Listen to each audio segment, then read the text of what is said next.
From Cardinal Gibbons High School in Fort Lauderdale, Florida, Cardinal Cablevision Sports Night presents high school football.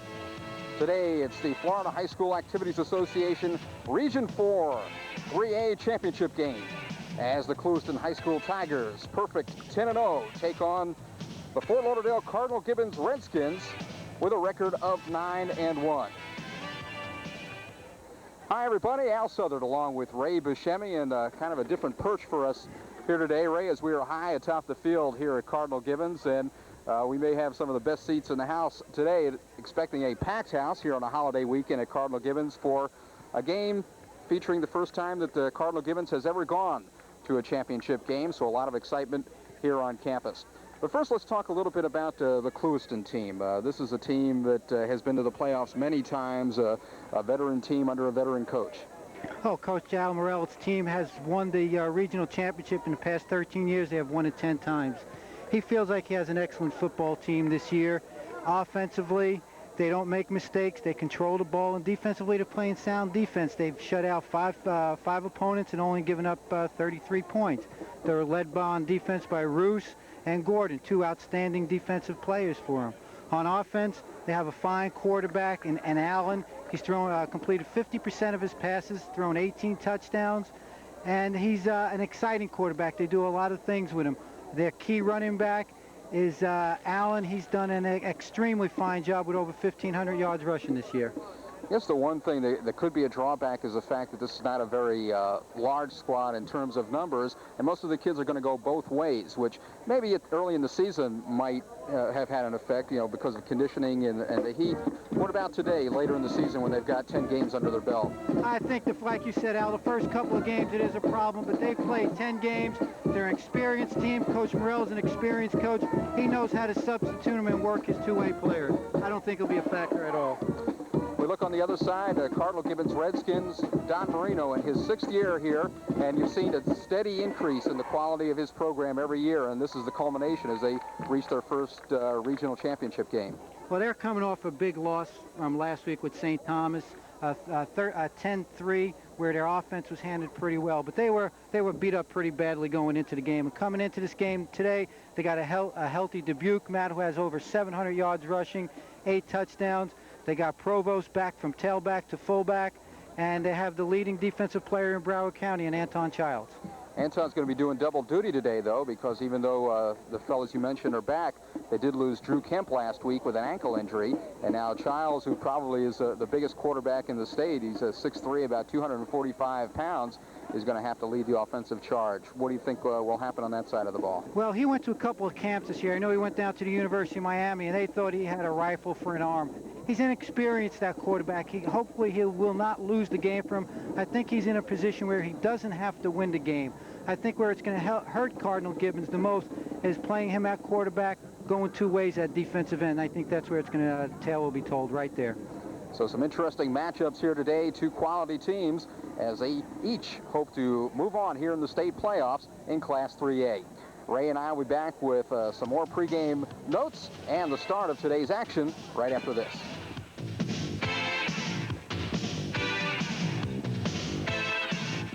It's 8 p.m. on a Monday night. Outside, he's up to the 20-yard line. Let's check out the starting lineups for the Clewiston Tigers, who are very used to playing on the road. Just about all of their games, except for their home games, involves at least an hour to a 2-hour bus trip. Took them a little bit less than that to get down here today. David Allen at quarterback. Fine running back tandem of Edwin Franklin and Thomas Washington. An excellent receiver in Dennis Thorpe, and he is complemented by Albert Hester. We'll check out the line after this play. 1st and 10 from the 20-yard line. And we've got a penalty flag.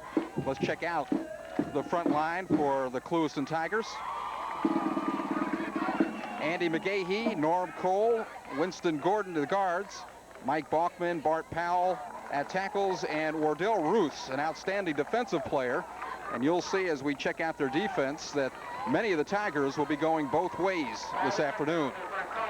The encroachment penalty marks off 5 yards against Cardinal Gibbons, and it gives the Tigers a 1st and 5 at the 25-yard line. We'll take a look at the Gibbons defense after this play. Roos in motion. Pitch back to Washington.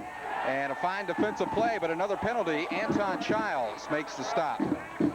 Cardinal Gibbons defense. They're going with a 6-man front today. At the guards, Jeremy Chamberlain and Joe Palucci. The tackles, Rich King, Montoya Brown, and the ends, Brett Steepleton and Anton Childs. The linebacker is Joe Brooks. The cornerbacks, Howard Haynes, Cassius Freeman, and the safeties, Eric Tachi and Larry Choker. Now this time the penalty is clipping against the Tigers and moves the ball back to the 11-yard line. It'll be first down and 19. This is David Allen at quarterback. 5'10" junior. And Thompson's got room and he's got speed. Only one man can catch him. And he is knocked out of bounds near the 45-yard line. A fine defensive play by Cassius Freeman coming up from the corner to make the stop. Cassius Freeman made an outstanding play that time. He was lined up at the right cornerback position, took a great angle and knocked him out of bounds. He was the last man that had a chance on him. A good effort by him. Right here you see him come from at the point of attack. This is blocked very well. He finds the seam, busts it to the outside. He's got nice vision on this play. And you can see Cassius coming up from his right cornerback position, gaining ground and knocking him out of bounds.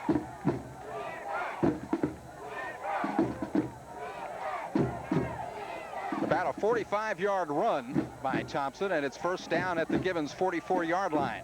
Double receivers to the near side. They're looking that way. This is Thorpe.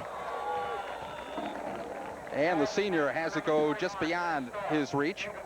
Thorpe, the '1 receiver on this Clewiston team, 599 yards receiving, 9 touchdowns on the year.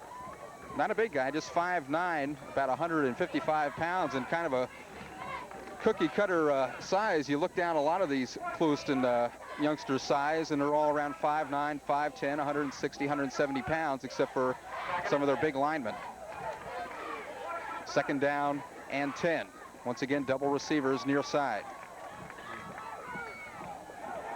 This time the handoff goes to Edwin Franklin, the fullback, and he picks up a couple. That time Clewiston went to a one-back set. It looks like Cardinal Gibbons is playing man-to-man defense. They spread him out with the one-back set and hit the quick dive right off the right tackle. We'll call it a 3-yard pickup, making it 3rd and 7 from the 41-yard line. Clewiston shifting some backs. Now Washington back in as Franklin comes out. And the double receivers, Hester and Thorpe, to the near side on 3rd and 7. Allen wants to throw, looking over the middle, wide open Thorpe, and he drops it at the 25. Thorpe had the first down and maybe a lot more, but he just took his eye off of it for a second as the defense started to converge on it. Here it is here, the wide twin set to the left. The wide receiver did a post, the inside man did an out, and Thorpe was wide open running the post. It was almost like a little pick pattern. The defensive backs hit off themselves. You can see it right there. He did a great job on it. Washington will do the punting, gets the kickoff from midfield. Matt Dubuck watches it hit at the 15-yard line and prays that it goes into the end zone, which it does. So the Redskins defense holds after giving up a big first down play. And now the Cardinal Gibbons offense comes on for the first time. We talked a little bit about how banged up they have been. And the quarterback, number 13, Anton Childs, will be in for Drew Kemp, the regular quarterback who was injured in the first half of last week's game against St. Thomas. Provost and Dubuck, the running backs, Steepleton and Marzano, the receivers. On first down from the 20-yard line. Handoff straight ahead. They get near the 25. How's a quarterback keep, Alan? That's exactly what we were talking about before the game. I said if I had a 6'3", 245 quarterback against a 52 defense like Clewiston is running, I'd try to come off guard and just let the quarterback carry the ball. And he made 5 yards on that play. Check out the front line for Gibbons after this play. One receiver out to the near side is Steepleton. They give off to Dubuck. And he is hit hard as he crosses the 25-yard line. Dubuck, not a real big guy, 5'8", 165 pounds, but he had over 750 yards rushing this year. And he is making his first appearance after 4 weeks of inactivity due to a new injury. It's a straight isolation off of the left guard. There's no hole. 77 gets penetration for Clewiston and gets the play out of mesh right there. Third down and 4. Dubuck looking for somewhere to go, and he is buried by a very tough defense at the 25-yard line. Right now, Al Gordon, number 77, for Clewiston is controlling the game. They go into a trip set on this, and they try to run a toss sweep to the trip side, and you'll see 77 to the bottom of the screen right here, trying to block him. He comes right through the block, forces Dubuck to cut back into the pursuit. Right now, it looks like Clewiston's a lot stronger than Cardinal Gibbons up front. Dan Shapiro with the punt. He gets a high hanging punt. This is Hester, lets it go by, and then covers up back on the 25-yard line. So a good exchange for Cardinal Gibbons as they drive the ball back to the 25-yard line. Hester was looking right into the sun that time. I don't know if it bothered him or not, but he hit him right in the hands and bounced off. They're very fortunate to get that fumble back. Now the Clewiston offense comes back on. And we'll take one more look at that last play. Went right off the shoulder, Right. it appeared, of Hester. And a heads-up job by the youngster to get back there and cover up. Took a very fortunate bounce. First down for Clewiston at their own 25-yard line. This is Washington, who had the big run during their first possession. He gets a couple as he tries the right side of the line. I don't know if they're running away from Anton Childs or not, but that time they G-blocked it. They took the guard, kicked out the end, gave it to the fullback, and Cardinal Gibbons made a nice play on it to hold him to about a 2-yard gain. That's a very nice offensive play. This Clewiston club has won their district 10 out of the last 13 years. They've made 3 appearances in the state finals. The last time was in 1986 when they lost to Tallahassee Godby. They are used to being in these must-win situations. Washington on the carry, and he is across the 30 to the 34 and close to a first down. That was a nice play. Again, they're in a one-back offense. They ran the counter gap that everyone seems to be running. It's the best play out of the I formation. Here it is here. Quarterback opens to the right like the play's going to the right. They pull guard and tackle. Great block on Anton Childs, and a nice gain to come up with a 3rd-and-1 situation. Washington comes out, and they send in another receiver out to the far side on 3rd and 1. Edwin Franklin has no problem going off the left side. He is up to the 39-yard line and has the first down. Right now, they're handling Anton Childs right here. They're pulling the guard. Right here, the play side guard comes out, kicks Anton Childs out, and there's a big hole. Cardinal Gibbons jumped into a 6-1 defense. If you can get that middle linebacker block and kick out the end like that's a great play. Gibbons with a 6-man front. Same play to the other side. Franklin, and this time it's Choker who comes up and puts the collar on him. And they're going to spot the ball right about at the original line of scrimmage, so no gain for the Tigers. Here it is here. The same play to the other side. This time big number 77 pulls, gets a good block on the end, and the corner comes up and fills very nicely.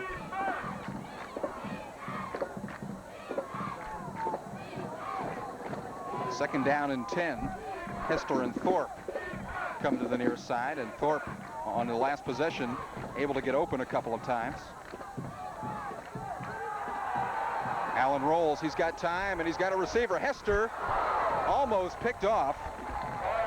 Good defensive coverage by Eric Tachi, number 24, 5'8" junior. That time ran a play action fake to the right, came back and bootlegged out to the left. Got around the contained man, who was Anton Childs, and if he would have put a little more air under that ball, that was 6 points. The defender was beaten by about 3 or 4 yards, and he had to have a little more of a touch on there, Allen, and it would have been a good 6 points. He would have walked into the end zone. Here it is here. Comes out here, bootlegs it around Childs. It's a play action pass going to his left. He has to turn his shoulders, which he does very nicely. Here you can see the defender beaten and just gets back and gets a hand on it. 3rd down and 10. Allen wants to throw again. Zips it into the middle of the line. Actually, it hit one of the offensive players, one of the linemen. And Gibbons holds on 3 downs. That was the same play they ran previously where Thorpe was wide open over the middle. Matt Dubuck goes back to receive at his own 34-yard line as Washington goes into punt formation.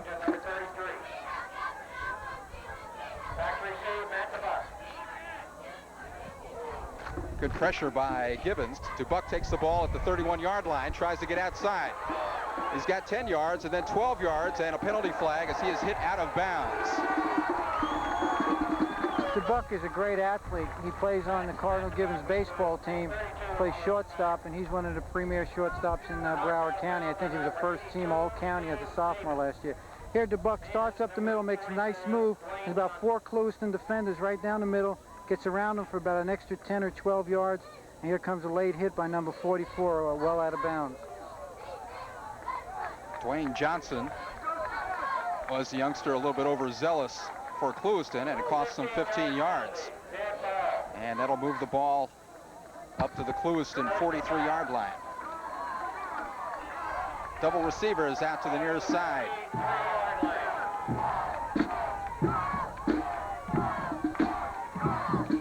Hand off to Dubuck. Tries the middle of the line and gets a couple of yards before he is met by that big Clewiston nose guard, Andy McGahee, number 52. Coach Marino and Coach Morales seem to have the same concept in mind, to go to trips formation or double wide, spread them out, and try to pound the middle. So far, the best play for Cardinal Gibbons has been the quarterback sneak with Anton Childs. 2-yard pickup.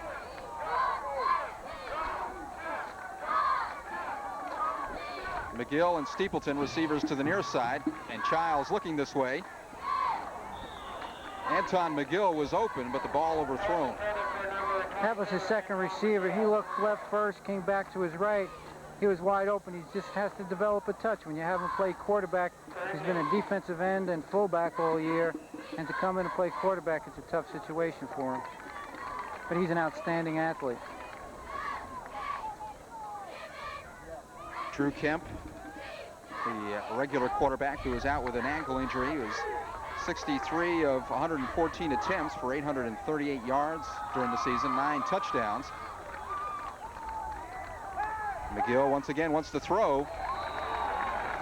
Winston Gordon, the big defensive end, just reached out and got a hand on the ball to deflect it, and it'll bring up 4th down. How he went straight back, a little 3-step drop, tried to hit the quick out, and defensive end just dropped into coverage and was right there. He was fortunate it didn't have it picked off and 6 the other way. Thorpe and Hester back deep. Dan Shapiro will punt from midfield. Has to hurry the kick. Gets a good end over end. It's taken by Thorpe at the 6-yard line. And he trips over his own man's feet, who is putting a block on one of the coverage guys at about the 15-yard line.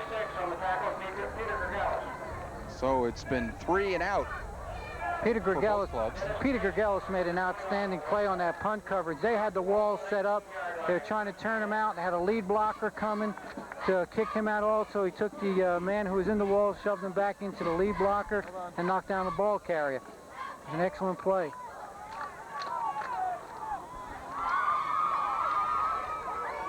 First down at the 18-yard line. Pitch back to Washington. Trying to slip outside, but good penetration and pursuit. Making the hit in the backfield, the safety, Eric Tachi.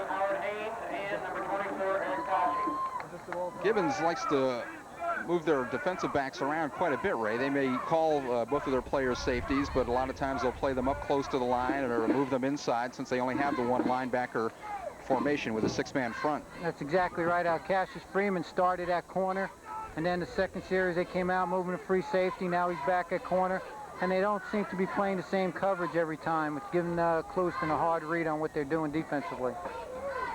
Hester split left, and this is Edwin Franklin on the carry.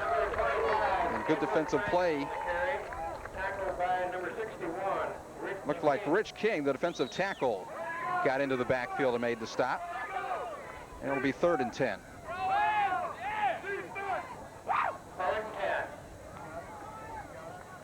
Seems that both teams are changing their philosophy. Clewiston started out in the eye, then went to a one-back set, now they're back in the eye. Neither team is trying to keep the other one off balance, not give them a handle on what they're doing. Tigers won a timeout with 2:59 left to go in the first period, so we'll take a break. No score here at Fort Lauderdale. Class 3A regional championship game between the Clewiston Tigers and the Cardinal Gibbons Redskins. We'll be right back.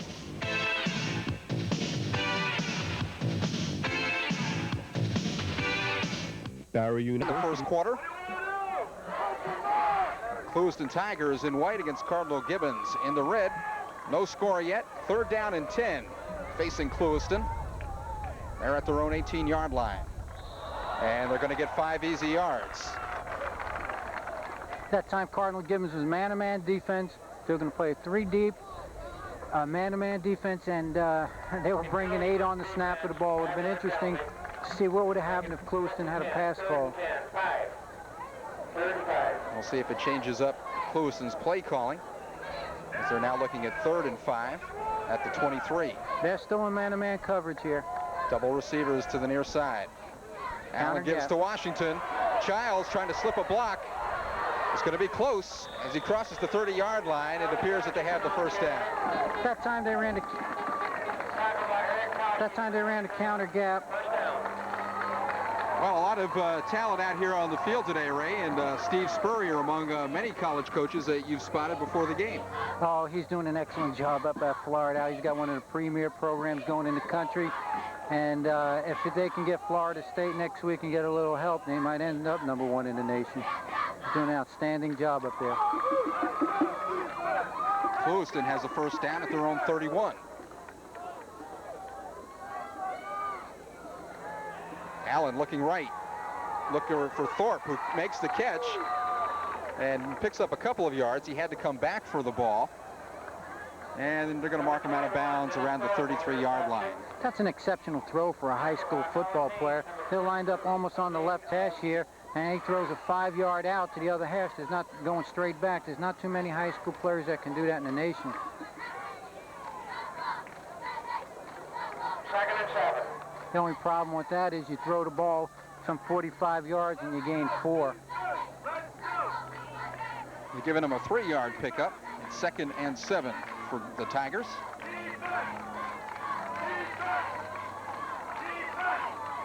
Bootleg. Fake pitch. And he's going to look for Thorpe. He's got his man beat, but he can't get to the ball. Thorpe got behind the coverage of Freeman and had a step on him at the 20. It looks like the Cardinal Gibbons defensive players are going to have a heck of a time trying to cover the Clewiston wide receivers. They look like they have a lot of speed. They're running the outs, they're running the out and up, they're running the post patterns. They're mixing up their patterns very well, and it's going to be a long evening unless they start going to some kind of zone defense, because any kind of crossing pattern against the man-to-man like they're doing is going to be very difficult against Cardinal Gibbons. Allen threw for 810 yards during the season, 9 touchdowns. Screen, set up very nicely. He's got Washington. He's got blockers. He's got a first down as he crosses the 45 to the 46. That was set up very nice after running the deep out and the crossing pattern. Thomas blocked the defensive end. Childs snuck out into the flat, and Clewiston did an excellent job of setting up that screen. Well, Al Morrell, the head coach at Clewiston, says Washington is probably one of the best running backs in the state right now. He's got an excellent combination of balance and power, breaks a lot of tackles. He's a big guy, goes 190 pounds, and looked real strong in this run. Tigers with a 1st and 10. Franklin. And he is pulled down from behind by the linebacker, Joe Brooks, number 55. Clewiston is mixing up their plays very well. They're going one back set again. They ran the counter gap that time to their right, pulling the left side guard and tackle. And he was one step away from having a big gain. They're mixing up the plays extremely well. They're going to one back set. They're going to an I formation. They're throwing it post patterns deep. They're keeping Cardinal Gibbons off balance. No gain on the play. They split Thorpe out to the near side, Hester across the way. Washington the lone setback. He gets the handoff. And once again, it's Brooks getting into the backfield, slowing him down as he grabbed him around the collar and got some help, it looked like, from Tachi, number 24. Winston Gordon, number 77, he led the play. He put a heck of a block on Anton Childs. He came from his left guard position and really knocked Childs back. Childs got off of the block and held him to about a 4-yard gain. Those are two fine athletes going at each other. 3 yards on the play, and it's 3rd and 7.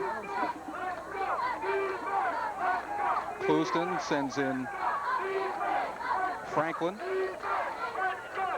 along with Toriano Sparrow.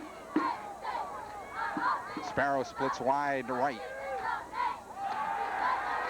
Allen's got time to throw, and he's got a man, the tight end, right over the middle. This is Wardell Roos, and he's got the first down. Wardell Roos is the two-way player for him, that tight end, that linebacker. They went to one back set, and it's going to be hard to cover him all over the field, and he just ran a 10-yard out. Little play action pass here, pulled the guard, and hit him coming right out into the flat. Larry Choker is the player down. Wardell Roos, one of the two tight ends that Clewiston uses, along with Vernon Boyd. They really don't go to their tight ends very much on passing situations. They've only completed 12 passes all year to the tight ends, but they make them count, as does this, to pick up the first down. And we've got an injured Redskin following the play. Clewiston offense matches up very well with Cardinal Gibbons' defense right now. The two guards they have and the tight end, I think, are a little overmatched against the defensive end for Cardinal Gibbons. They're running bootlegs, they're running counter gaps, everything is a misdirection, kick out, and they're using their speed, their passing ability, and their athletic ability, and I think Cardinal Gibbons is right now a little overmatched physically. Having some problems with the scoreboard clock. I'm not sure exactly how much time is left in the first quarter, although we know we're down within probably a minute or so. Still trying to find out who that injured player is for Gibbons. It could be Larry Choker, number 44, one of the safeties, and that's who it is. And it looks like a knee injury. He's holding his left leg up. When you get to this time of the year, Al, there's a lot of college coaches that come see these games. There's walking on the field. There's a coach from Miami there, a coach from Syracuse, Coach Etzel. There must be at least 10 college coaches here scouting these fine athletes. Now they're going to be busy up in Broward County today. We've got the Ely game going on this afternoon, and then 2 more big games tomorrow. On 1st and 10. And once again, a little bit of movement on the defensive front line. It'll cost them 5 yards. Clewiston is playing like they belong here and like they've been here before. Very composed, very confident team, and a very well-coached team. And it'll be 1st and 5. Moves the ball up to the Gibbons 31. Washington bounces outside, runs over the last man, and he is close to a first down. They ran a G block on that play, went to go kick out the defensive end. Defensive end did a decent job on it, stuffed the hole. And Thomas is such an excellent athlete. Right here, you see him pull the right guard, come and kick out the end. Does a decent job. There's still a hole up inside, and then he bounces it out. He's got enough speed to bounce out. The corner's filling inside, and he took it outside. It's up to the defensive end to keep contained on that play and force it back into the corner to what their scheme is. Winston Gordon, number 77, was the youngster leading the blocking on that play. 2nd down and short, less than a yard. Wide open. Allen's got plenty of time. Wide open. Man intercepted in the end zone. Eric Tachi. And that was just a matter of the ball being underthrown, Ray. Right. Number 21 was wide. Number 20, was standing wide open in the end zone, and he threw it to the inside instead of the outside. There's about 10 yards difference between the defensive back and the wide receiver. And it was just a poorly thrown ball by Allen. So good job by Eric Tachi, the junior free safety, to make the interception. Brings the ball back up to the 9-yard line. And with that play, we do come to the end of the first quarter. No score in this regional championship game between Clewiston and Cardinal Gibbons. We'll be back for second quarter action right after this.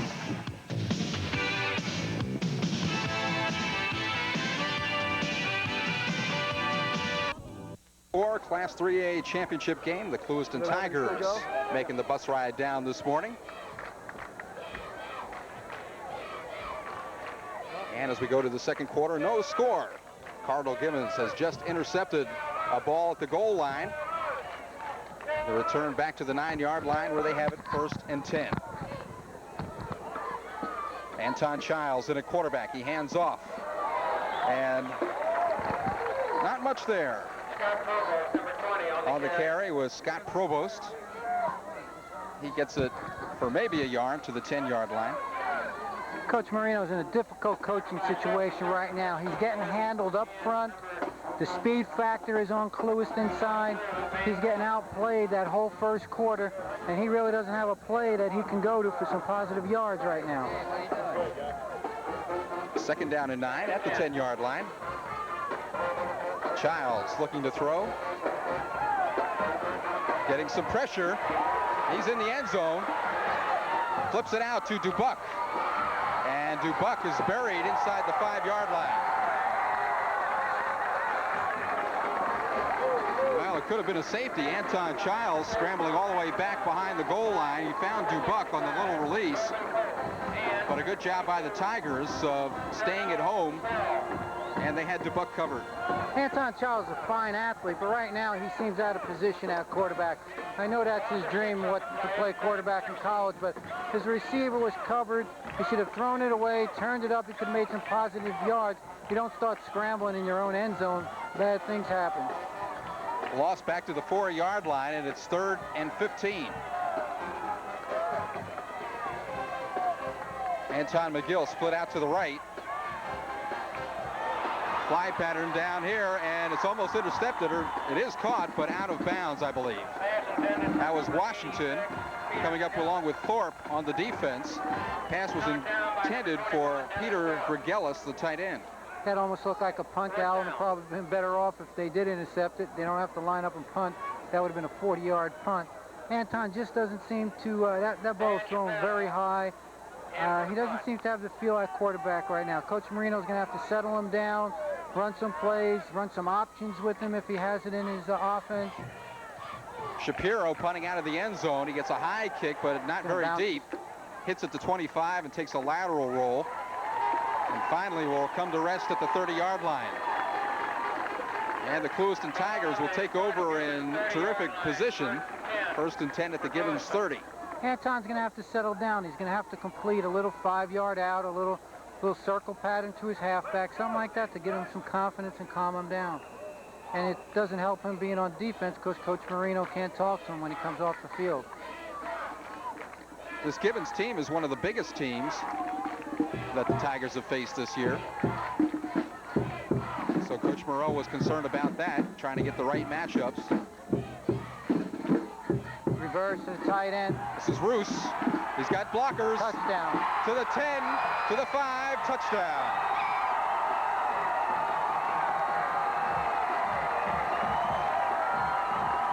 A 30-yard end around for the touchdown by the Clewiston Tigers, Wardell Roos.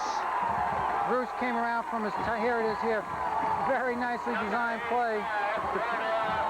Fake the dive to the left. Roos comes around here, and you can see him accelerate. For a big man, he turns north and south. Right now, there was one defensive back that had a shot on him, and he ran right past him.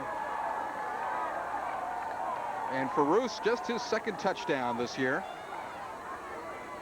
But it comes at a key time. I know it's early in the game, but right now, Cardinal Gibbons just doesn't look like they can match up physically. Clewiston looks like a very strong physical football team. 21 Dennis Thorpe into attempt at extra point.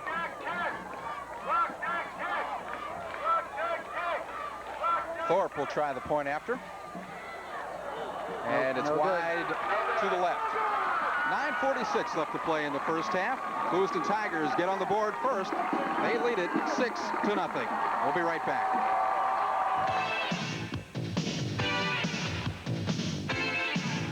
As they take a 6-0 lead. Matt Dubuck at the 8-yard line. He's got an opening. Dubuck at the 30, finally brought down at the 37.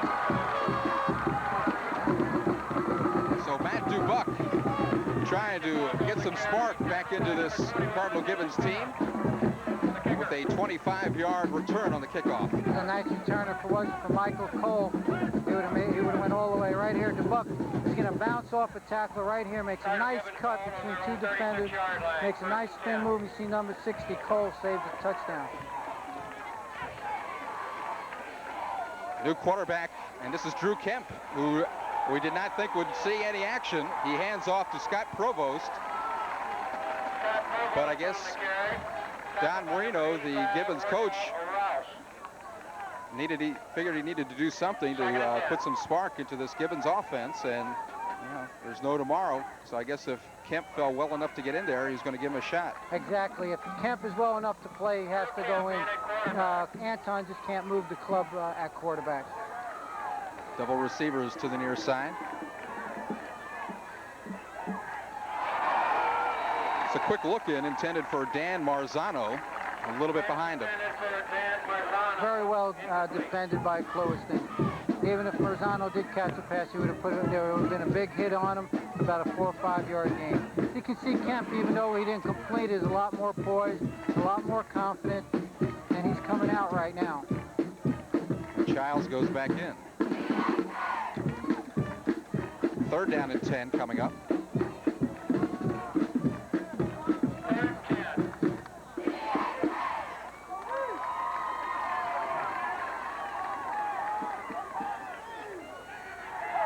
Childs over the middle.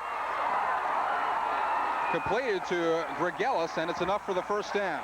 That was a nice throw by Anton, just a little one-step drop, quick look into tight end Gregelis, and he got popped coming over the middle. There's a little 3-step back pedal. These are the kind of passes he's got to throw. Over the middle, quick out, circle pattern, trying to make a wishbone out of him. Toriano Sparrow on the defense. 1st down at midfield. Quarterback sneak, and Childs just bulldozes one defender for a 5 or 6 yard pickup. If they would run that on 1st down, 2nd and long, he's going to get 5 yards. So all they have to do is double team the nose, turn out on the tackle, and let him go one-on-one on the linebacker. Here it is right here, and just let him go straight ahead, one-on-one. There isn't too many linebackers that's going to stop a 6'3", 245-pound quarterback. That was Roos, the youngster who scored the touchdown, making the tackle. He's probably their best defensive player. 2nd and 5 at the Clewiston 45.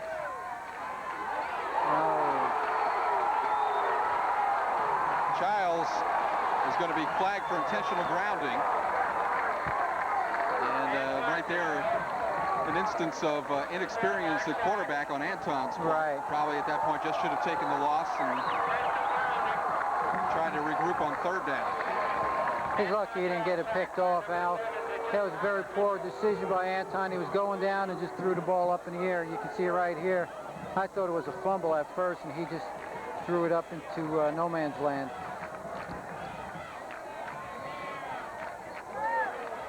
Now the loss will take them all the way back to their own 39-yard line. It'll be 3rd down and 21. They need to get down to the Clewiston 40. Steepleton and Marzano, receivers to the near side. But they're looking across the way. Pass intended for McGill, but out of bounds. Now, I hate to be real critical of Cardinal Gibbons right now, but they haven't set up an offense. They're throwing the deep pattern, which hasn't been set up. They're trying to run some counters, which hasn't been set up. I think Coach Marino's got to he's a fine coach, and he's got a fine football team. He just has to, I think, settle down a little bit and run his offense, and I think they'll be okay. Dan Shapiro back into punt. Thorpe and Hester will receive. Shapiro gets a great spiral off. It'll drive Hester back to his 21 where he drops it. Thorpe recovers. And he fumbles. And Hester picks it up. It's like, who wants this ball? That was a schoolyard play right there. Ball ends up at the 34-yard line in the possession of Clewiston. That would have been a big break for Cardinal Gibbons if they could have came up with it. Here it is right here. Bounces off his shoulder pad just like the last time.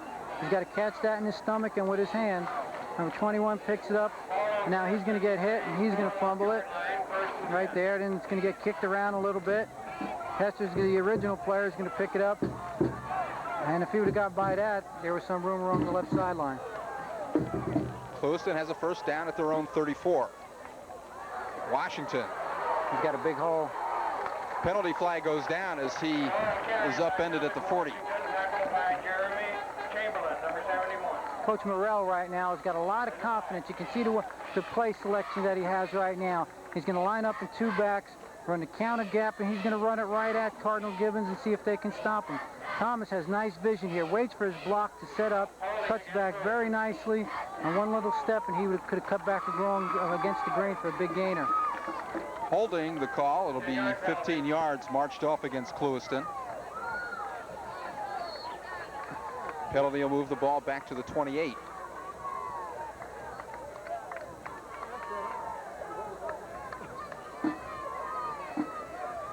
First down and 16 as Clewiston breaks the huddle.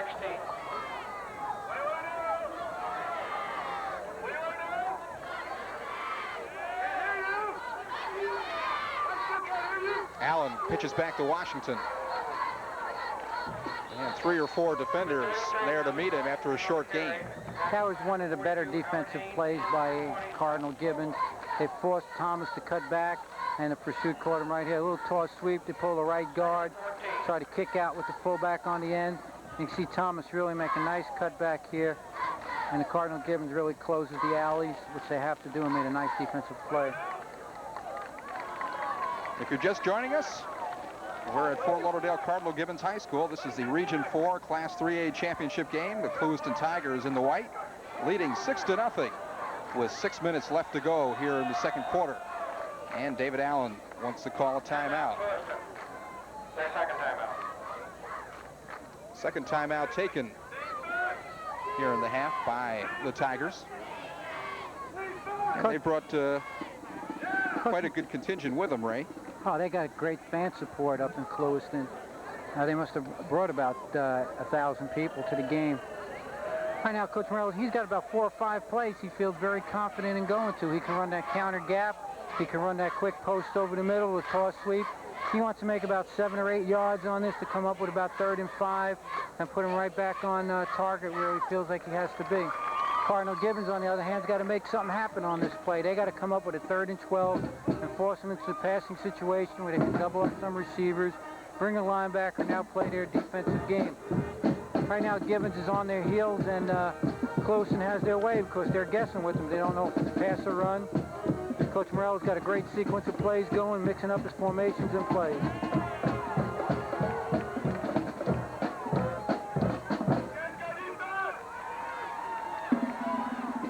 Second down and 14. Allen wants to throw. Wide open out in the flat. This is Franklin, and he brings it up to the 40. Finally making this stop, number 24, Eric Tachi. Just a little play action to the fullback, and he's going to sneak out to the right flat and run in a little circle pattern. Right here, there isn't a defender within 10 yards. There's 10 yards of the fullback, and he gets it to him. And if he didn't slip here or breaks a tackle, he was gone. Ball is spotted at the 39, which makes it 3rd and 5.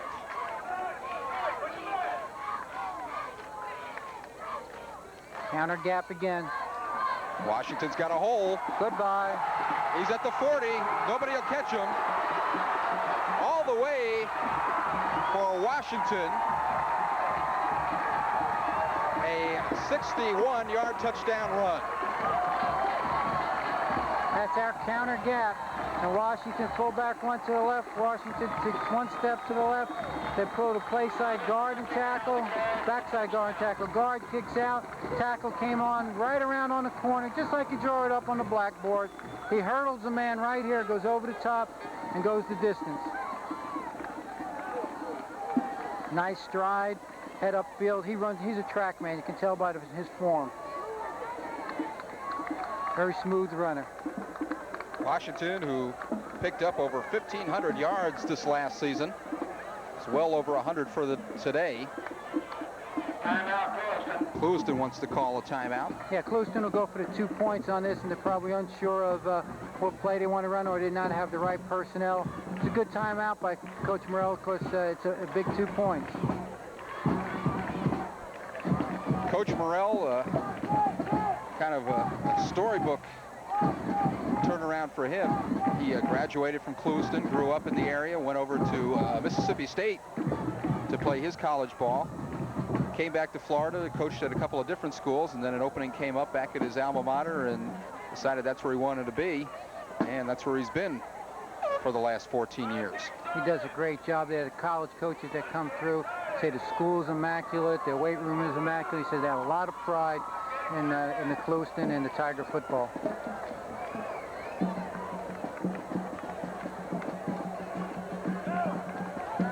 So the Tigers will try and go for 2. Their point after attempt after the first score was wide. Double receiver is out to the right, or excuse me, to the left. Allen looking to his right. And off the hands of Roos. And ends up in the hands of the cornerback Howard Haynes, so the conversion fails again. But with 5:13 left to go here in the first half, Clewiston has opened it up. They now have a 12-0 lead over Gibbons. We'll be right back.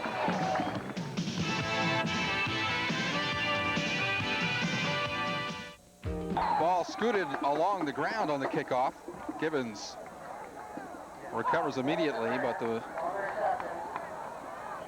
ball was downed, and we've got an injured Tiger on the field. It appears to be Jimmy Thompson, number 40.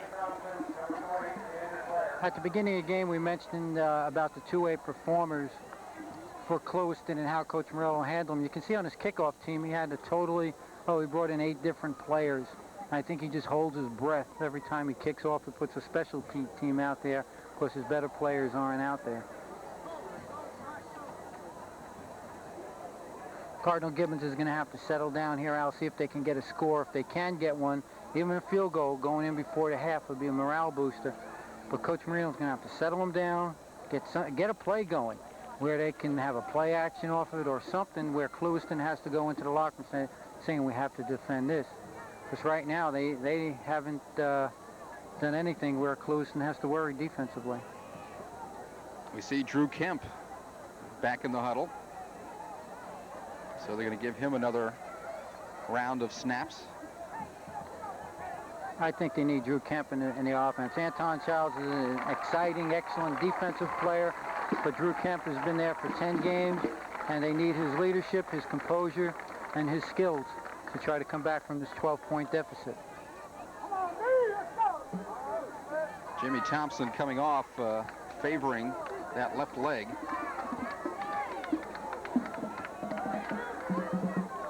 Now we'll see what they try and do with Drew Kemp in as the senior takes over. He was in last series for 2 snaps and then went out in favor of Anton Childs. Kemp is going to go right to the air.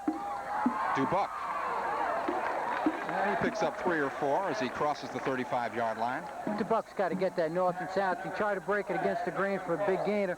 But right now they need some positive yards. He could have went upfield for another 4 and try to come back against the grain and try to make some big play. Nice 3-step drop right here by Drew Kemp. Hits him right in the numbers. Right there, he starts to put a move and go laterally. He should turn upfield, put his shoulder down, and get some yardage. 2nd down and 7. Childs back in at quarterback now. He dumps it off to Provost, and Provost got the 1st down. Nice play. Scotty Provost picking up his openings and taken down as he crosses the 45-yard line. Whitehurst came from his defensive tackle position and made a nice play on that, so it would have been good for another 10 yards. Here it is here. Charles does a nice job. Sets up the screen, looks to his right, then dumps it over the middle very nicely. Provost makes the play, comes here and cuts across. Right here you can see it getting tackled from behind. Dubuck now splits to the near side. Steepleton, incomplete. Steepleton, the wide out on the right, crossing over the middle, the ball a little bit low, and he wasn't able to hang on. Oh, Anton put it in there. That was a very catchable ball. He fired it right where it had to be, low and on his hip. Got to look at Coach Al Morrell of the Clewiston Tigers. Second down and 10. This time Steepleton comes to the near side as they run out of the I formation, and Childs with a quarterback sneak, and this time the Tigers a little bit more aware of the possibility, and he gets a yard or two. I'm sure on the sideline, defensive coordinator told the linebackers, hold in there, hunker down, play the quarterback sneak, and let them try to develop something else. This is a big down right here for Cardinal Gibbons. They got to convert on 3rd and 8, or they're going to give the ball back to Clewiston, and they can't go into the half 18 or 20 nothing. 3rd down and 8. Childs getting pressure from the backside, and the ball in and out of the hands of McGill. Would have been good for a first down. Childs was gunning it. That ball was right there. That was a college throw right there. A little post pattern by the wide receiver. Put the ball right on the numbers. The receivers, I don't know if they have seen a ball thrown that hard. But that was right in his hands, and would have been a big play for him on the 35-yard line. 4th and 8. And Shapiro, been a busy guy punting this afternoon. Thorpe takes it at the 25. Tries to bounce outside. He's around, oh, almost got around the corner. Nice play. Good stop by number 25, Dan Marzano, as he spins him out of bounds. Here it is right here. Just looks to it, takes it to the right up the sideline, puts a little hesitation move, and almost got around there, and Marzano made a nice play. This is a big defensive series for Cardinal Gibbons. They got to keep him out of the end zone. They got 1 timeout left, I believe, and maybe have a chance to get the ball back, but they definitely have to keep him out of the end zone. The Tigers take over at their own 29-yard line with 3:07 left to play in the half. Counter gap, same play they scored on. This time it's defended a lot better. Tackle made by Howard Mitchell, the defensive tackle, and maybe a yard gain on the play, so it'll be 2nd down and 9. That time they down blocked on him. He got off for the down block and made the play. That's what they're going to have to do, come off of blocks, make something happen. Coach Morello's got 2 big plays going for him right now, the toss sweep and the counter gap. Hester goes wide left, Thorpe to the right. Out of the I formation, they've got Franklin and Washington. Bootleg, he's got the keep. Allen. Nice tackle. Big high hit made by Scott Provost, and brings him down after a short pickup. That was a nice tackle by Provost. He came out and ran the bootleg. He had the keeper, and he turned it up, and Provost came from his inside linebacker position and put a big hit on him. Right here, you can see the boot, gets the kick out, gets the tackle turned in. Allen turns it upfield, thinks he's got a big gainer. Now you can see him come inside out. Nice high tackle. Gain up to the 34-yard line, makes it 3rd and 5. Once again, Hester wide left. Looking for Thorpe on the right side, out of his reach. That'll stop the clock with 1:41 left and a 4th down, and one of the few times this afternoon the Tigers have had the punt.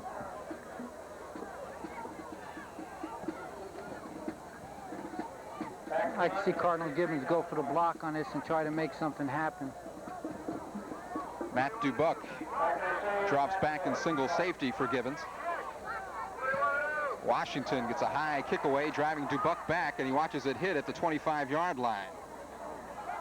And takes a Clewiston roll before it's finally down at the 16. So a good job on the punt by Clewiston. It'll be a long ways to go for Gibbons here with 1:29 remaining before halftime. Cardinal Gibbons has got to be careful here. They don't throw an interception and put the ball on the ground and give Clewiston an easy 6 and then get the game out of reach. He's going to have to probably be satisfied to go in 12-0 at the half. Childs comes back in at quarterback.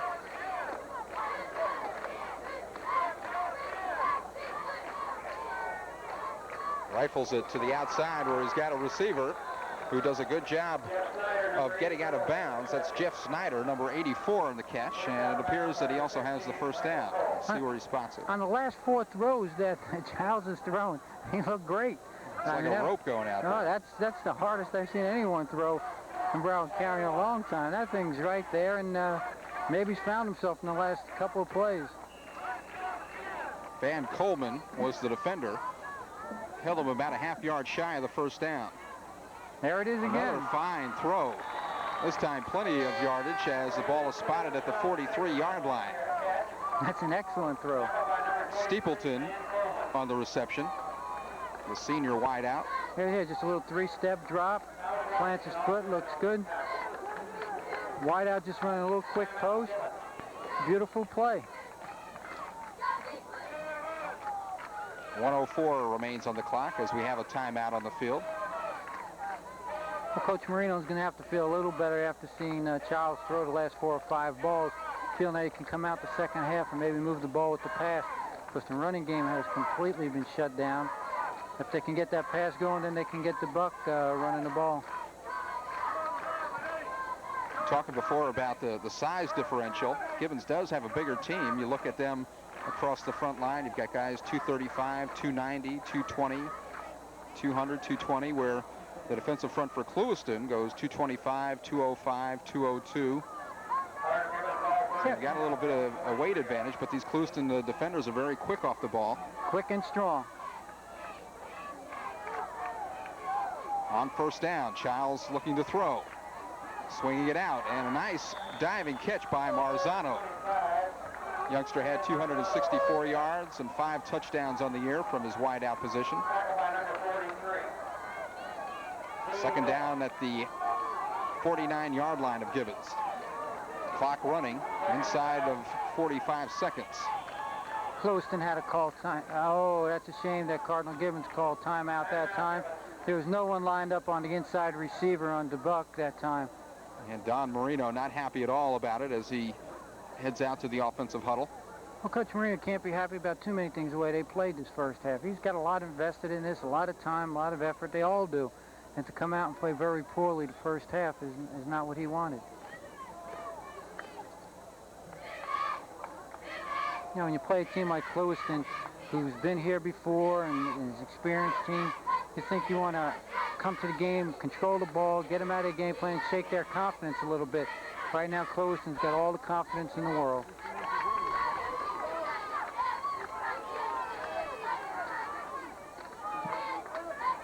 Second down and 4 coming up for the Redskins. Man-to-man coverage. Steepleton and Schneider, the receivers on the near side. And that's where Childs is looking. Get out of bounds. Steepleton. And I think he wanted to, but as he made his cut, he slipped. But they have a first down, and that will stop the clock momentarily as they move up the markers. He caught the little curl for first yardage. He's right there. Sideline's about 3 yards from him. Got to get out of bounds on that.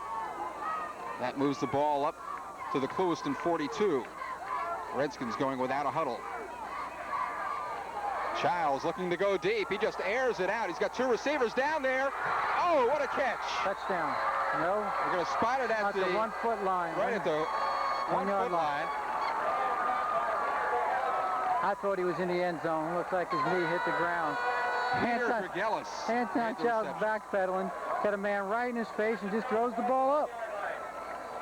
He's very fortunate to get picked off. Right there was interference, too. I think he got hit before the ball was caught. This is interesting. No timeouts left. You got to throw the ball out of bounds. Or quarterback sneak. You walk into the end zone with Childs, right. There you go. Childs this time rolls out a little bit to his left and finds plenty of room, and the Redskins get on the board with 14 seconds to play in the half. And they're very fortunate now. They threw up right here. He sees everybody covered, and he just goes where the uncovered lineman is and sneaks into the end zone. I think Cardinal Gibbons is very fortunate. He threw up a Hail Mary pass there, came down with it on the 1 yard line. They're back in the game. This is a big point here. They can win it with another score. Matt Bassett will try the point after to pull them within 5 points. And he's got it. So a big turnaround for Cardinal Gibbons, where it looked as if they could have been shut out in the first half. The Hail Mary pass, the touchdown on the quarterback sneak, and now the extra point, and it's a 12-7 game. They're very fortunate to go in 12-7. They have been outplayed the whole half. Here's the pass again. Just straight drop back. You see a man coming right in his face, just throws it up. There's 2-3 defenders around the man. I thought he was in the end zone right at the beginning, but the official was right on the play. Chad Macy, number 15, back kickoff. Chad Macy tees up the ball as Gibbons gets set to play. Kick it away from Washington. They got two dangerous people back there. Maybe squib it, kick it up to the front line. There it is right there. That's who you want to kick it to. This is Roos at the 31-yard line. I was saying the way Roos ran that reverse, that might not be the person you want to kick to either. Well, good job by Roos as he brings it up across the 45-yard line. He's a powerful-looking young man. About 6'2", about 220. Can move well. Chad Macy, number 15. Kicker. Just about 6 seconds left to play here in the half. We'll see what Al Morrell would want to do play here. there. They're not going to snap the ball. That's it. They're just going to let time run out. And that'll bring us to halftime. Well, the Clewiston Tigers holding on to a 12-7 lead as the teams head to the locker room. And we'll be back with halftime activity, so please stay with us.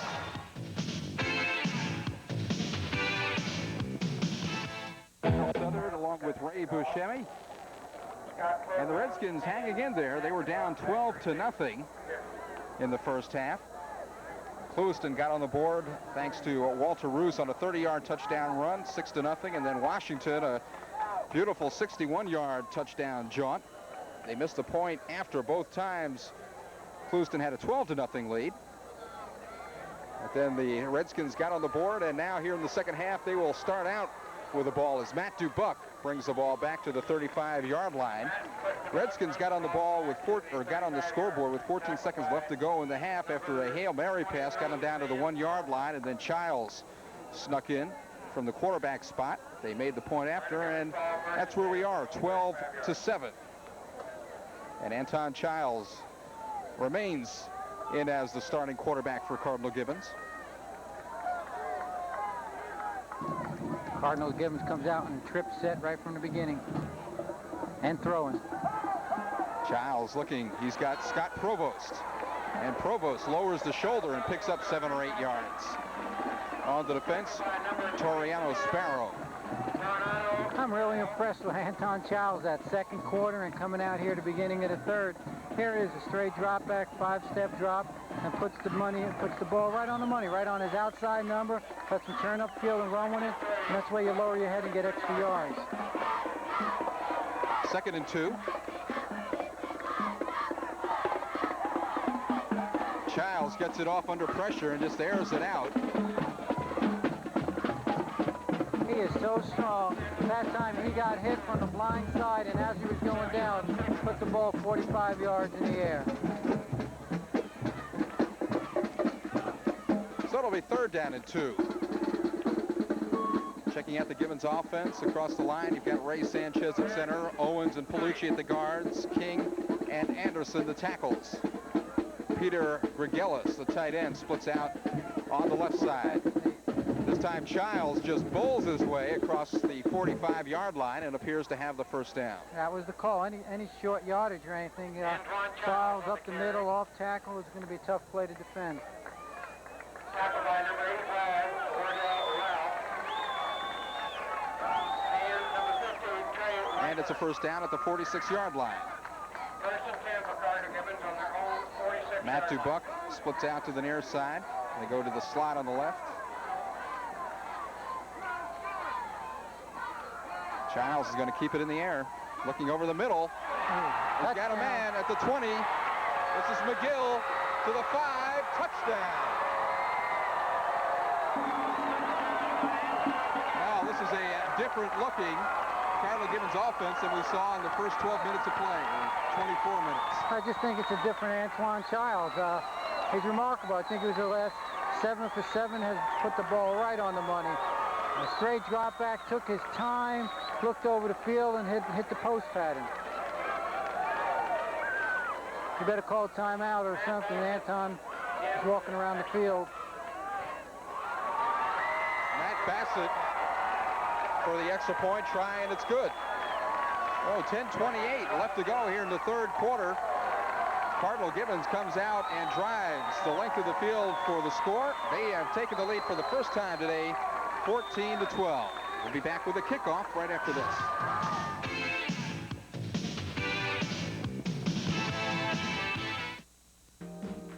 Just about now, you're probably ready for a large dose of... On the offense for the first time this afternoon from their own 20-yard line. Well, if Anton Childs has now found his range at quarterback, to turn the whole complexion of the game around because his passes have been on the mark.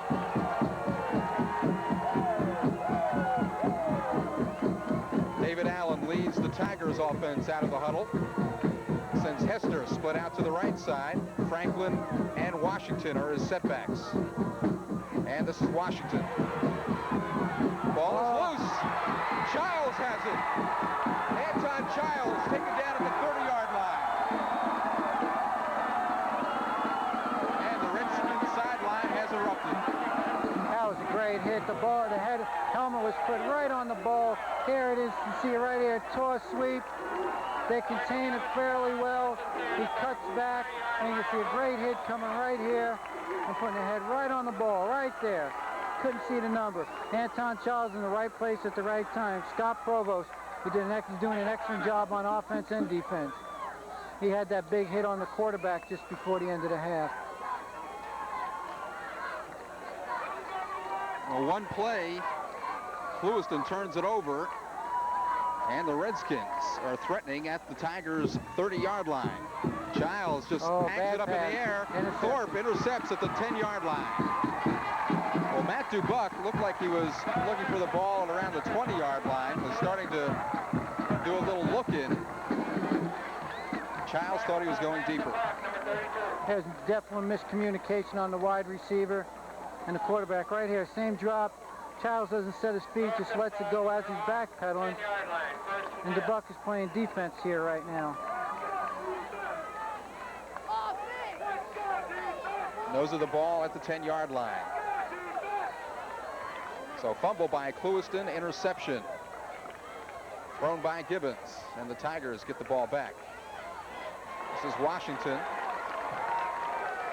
And he may have lost a yard on the play. Good pursuit. It looked like Montoya Brown getting into the backfield. That was that counter G to the right side, and they ran it down on the backside part of the defense. Got some penetration. Play was a little slower development than he usually is, and he pulled them down.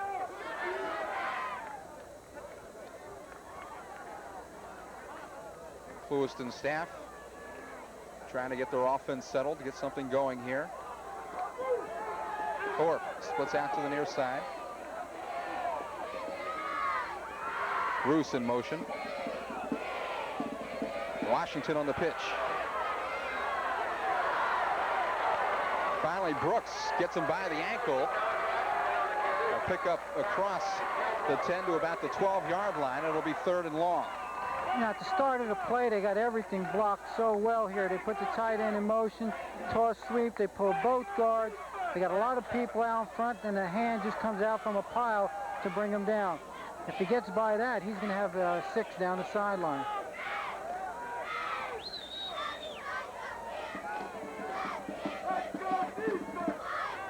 Ball at the 13-yard line. It will make it 3rd down and 6.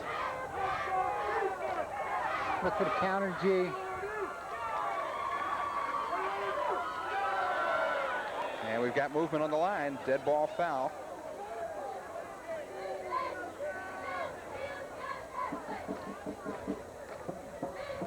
Delay of game. One of the few penalties for Clewiston today. Been well disciplined. What happened to Clewiston, Al, is they got 2 easy touchdowns. They looked easy. They were dominating offense and defense, and they got into a low. Their level of play went down. It's going to be hard to get back their momentum right now. Pressure in the end zone on Allen, and almost throws it right to Scott Provost, who would have had an easy score. So good pressure that time by the front line of Gibbons. Allen getting pressure from Montoya Brown, number 66, who was chasing him back behind the goal line. When you come into a big game like this, and your offense dominates, your defense dominates, you think you're going to have an easy time of it all afternoon. Then the other team rises up and plays good football.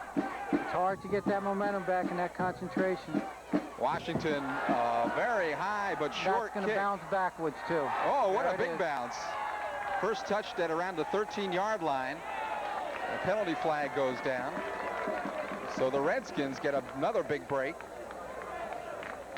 And will take over inside the 15. And we'll see what the penalty is. Could be added on top of the end of the play. This would be a big break for Cardinal Gibbons if they just let the ball play right where it is on the 21-yard line. If there's no penalties, if it's anything against Clewiston, they'll decline it.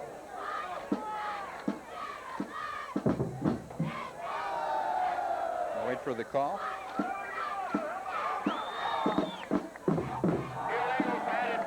There's an illegal batting.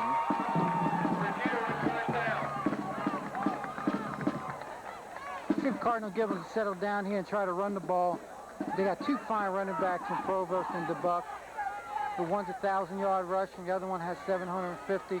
See if they can move the ball on the Clewiston defense and take a little pressure off a Childs throwing the ball. I'd quarterback sneak it right here with that big horse, that quarterback. It's a first down at the 14-yard line.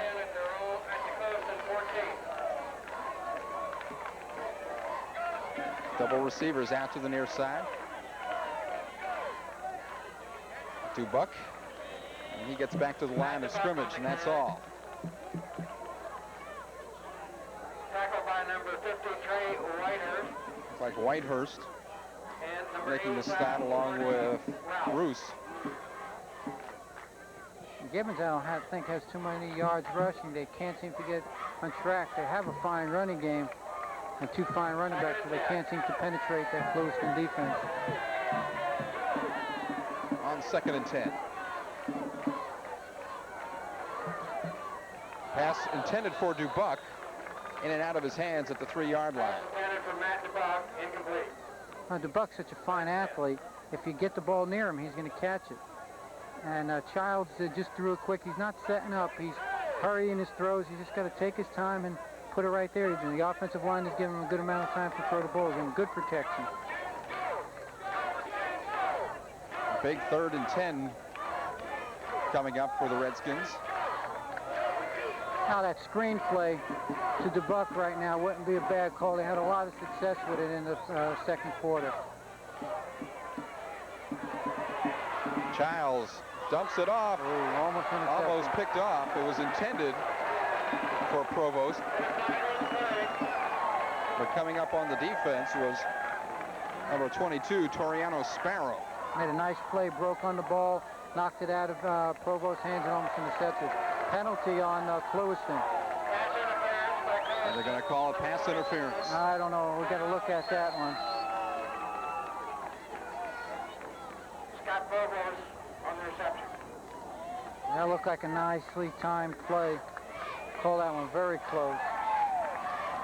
Automatic first down. Well, first down comes with the penalty as they move it inside the 8-yard line. So it'll be 1st and goal. Ball to the 7-yard line. First and 10. First and goal. Steepleton and Schneider, receivers to the near side, and movement along the defensive line. And that'll move him halfway towards the goal. Clewiston has given it to him now. The pass interference now. That's 20 yards in penalties.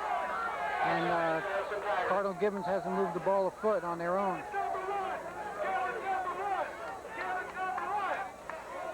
Penalty moves it up to the 3-yard line where it's 1st and goal. Be interesting to see if they can break the goal line here in their running game. They haven't been able to move it. When you're on the 3-yard line, you think you should be able to make, in 3 downs, make a yard apiece. Childs That's how you do it. keeps those big legs going, and he gets it to the 1-yard line. He's your best offensive weapon right now. When they give it to the tailback and fullback, the defensive line is coming off the block.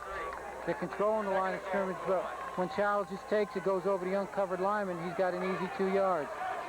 Clewiston's a little mixed up here. They got players running in and out. 2nd down and 1. There you go.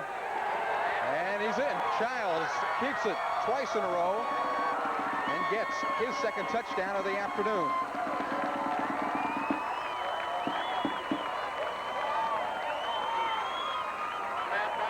Yeah, just a quarterback sneak over the right guard. Nice blocking by Palucci. Number 73 leads the way.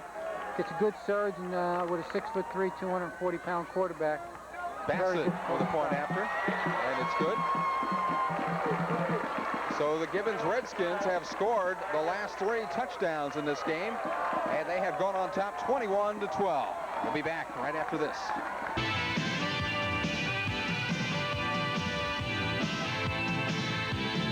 20-yard line, 6:04 left to go in the 3rd quarter, and they have to be a little bit stunned down on the Clewiston sideline right now, Ray, as Gibbons has scored the last 3 touchdowns to take a 21-12 lead. Well, you got to remember, Clewiston's only given up 33 points the whole year. They outscored their opponents 257-33. But when you get to this level, and you see a 6'3" quarterback that can throw like Childs, that puts the game in a different perspective.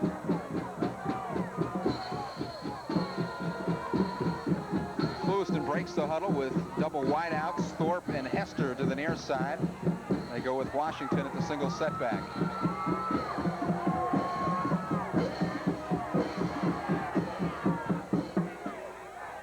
Allen looking over the middle. He's got Thorpe at the 30-yard line. Depending on the play, McGill, and depending upon where they spot it, he could have the 1st down. Now you just get that feeling here. There's a straight drop back. Hits the wide receiver on a play they've been running all day. He's been open all day over the middle. It's a nice gain. He's hit immediately. Nice high tackle. You just get the feel like Clewiston's going to be able to move the ball. They've been 1 tackle away from breaking it. And the big thing is those two missed extra points. They're 2 scores behind. Ball just across the 20 or the 30. It is a 1st down. Washington make this Franklin, and he's got some room to the outside, and he's got more 1st down yardage as he's brought down at the 41. Eric Tachi and Anton McGill on the stop. If Clewiston doesn't go offside, doesn't make the stupid plays and the stupid penalties that they have been making, they can get not right back in the game. They can get the lead because Gibbons is having a tough time controlling their offense. They run a multiple offense, very well disciplined and very well devised by Coach Morrell. Now the Clewiston fans come alive here as they have back-to-back 1st downs. Little swing out to Thorpe. He gets by 1 man. He's by 2. He's got some room on the sideline. To the 20, to the 10. Touchdown.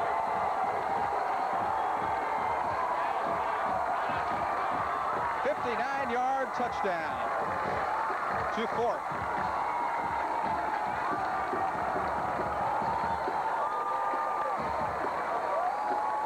Here it is here, just a little quick drop, throws it out to the wide receiver. The slot makes a nice block for him, makes a little dip, and takes it down the sideline and outruns the Cardinal Gibbons defense.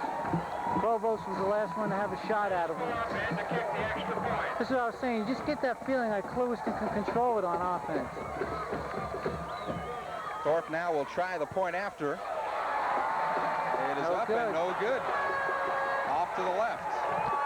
5:04 left to play here in the 3rd quarter.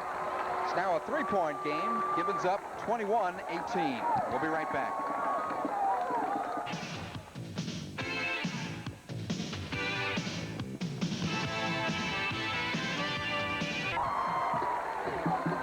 A great effort by Provost. Took the ball, broke a couple of tackles, and got excellent field position for Cardinal Gibbons. I don't know if Cardinal Gibbons can win it on Childs' throwing arm alone. You're going to have to get that running game going somehow.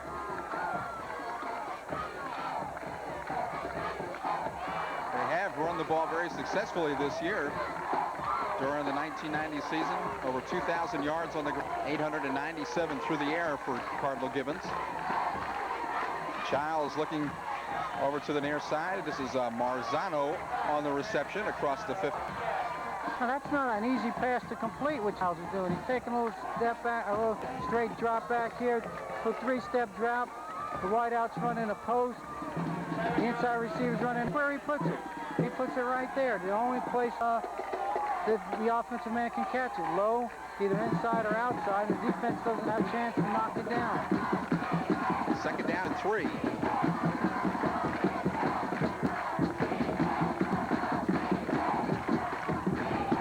There you go.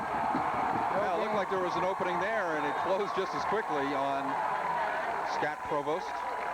The defensive front for Clewiston is so much quicker than the offensive line for Cardinal Gibbons. Here, a draw play. Right here, and 2 defenders meet him right in the hole. Ordell Roos, one of the defenders who converged. Ordell Roos is a good football player. Vernon Boyd, the defensive end, shaken up slightly on that play. He's up and has to come out at least for 1 snap. 3rd down and 3. Uh-oh, ball on the ground. Dubuck better just fall on it. A loss all the way back to the 38-yard line. And for Matt Dubuck, recovering was enough of a feat right there. That's an easy play. Childs throws the ball so well, and then when it comes to an easy play like this, you just got to put it in Dubuck's hands. And they had to play well blocked. They went to trips to that side, just block down and try to get everything out. Dan Shapiro to punt. Hester and Thorpe back deep. Thorpe takes it at his 25. He's got some speed. Brings it up to the 28, 29-yard line before he is brought down by Dubuck.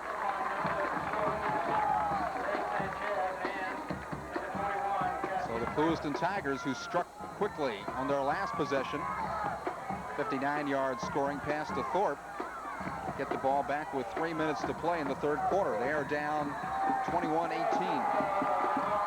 They're going to have to rise up and play now. If Clewiston scores here, he'll take everything out of Cardinal Gibbons.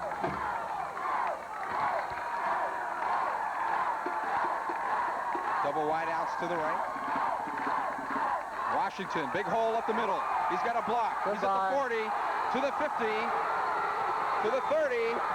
He could go 10, 5, touchdown.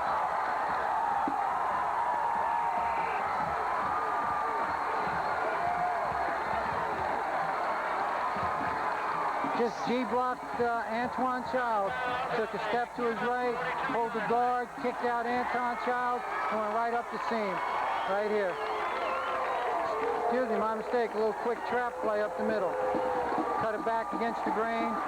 And touchdown. They're bringing it back. Oh, is that a big penalty? 71-yard run by Washington, but they're going to bring the ball back at the Gibbons 42-yard line.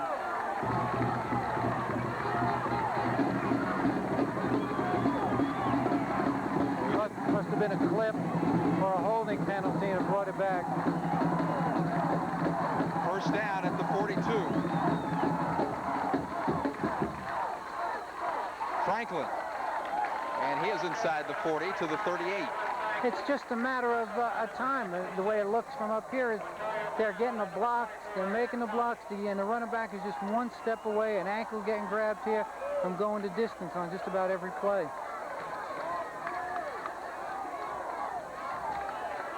Four-yard pickup. It's 2nd and 6.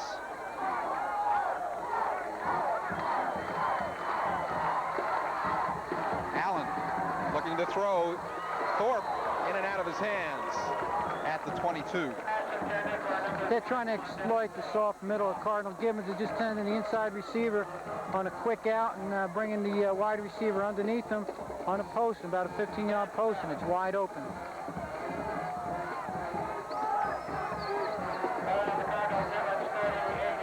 You can look for that counter gap again. They've been running it 10, 15 times since the beginning of the first quarter, and it's probably averaged 5 to 6 yards carry for them. Big 3rd down play. screen.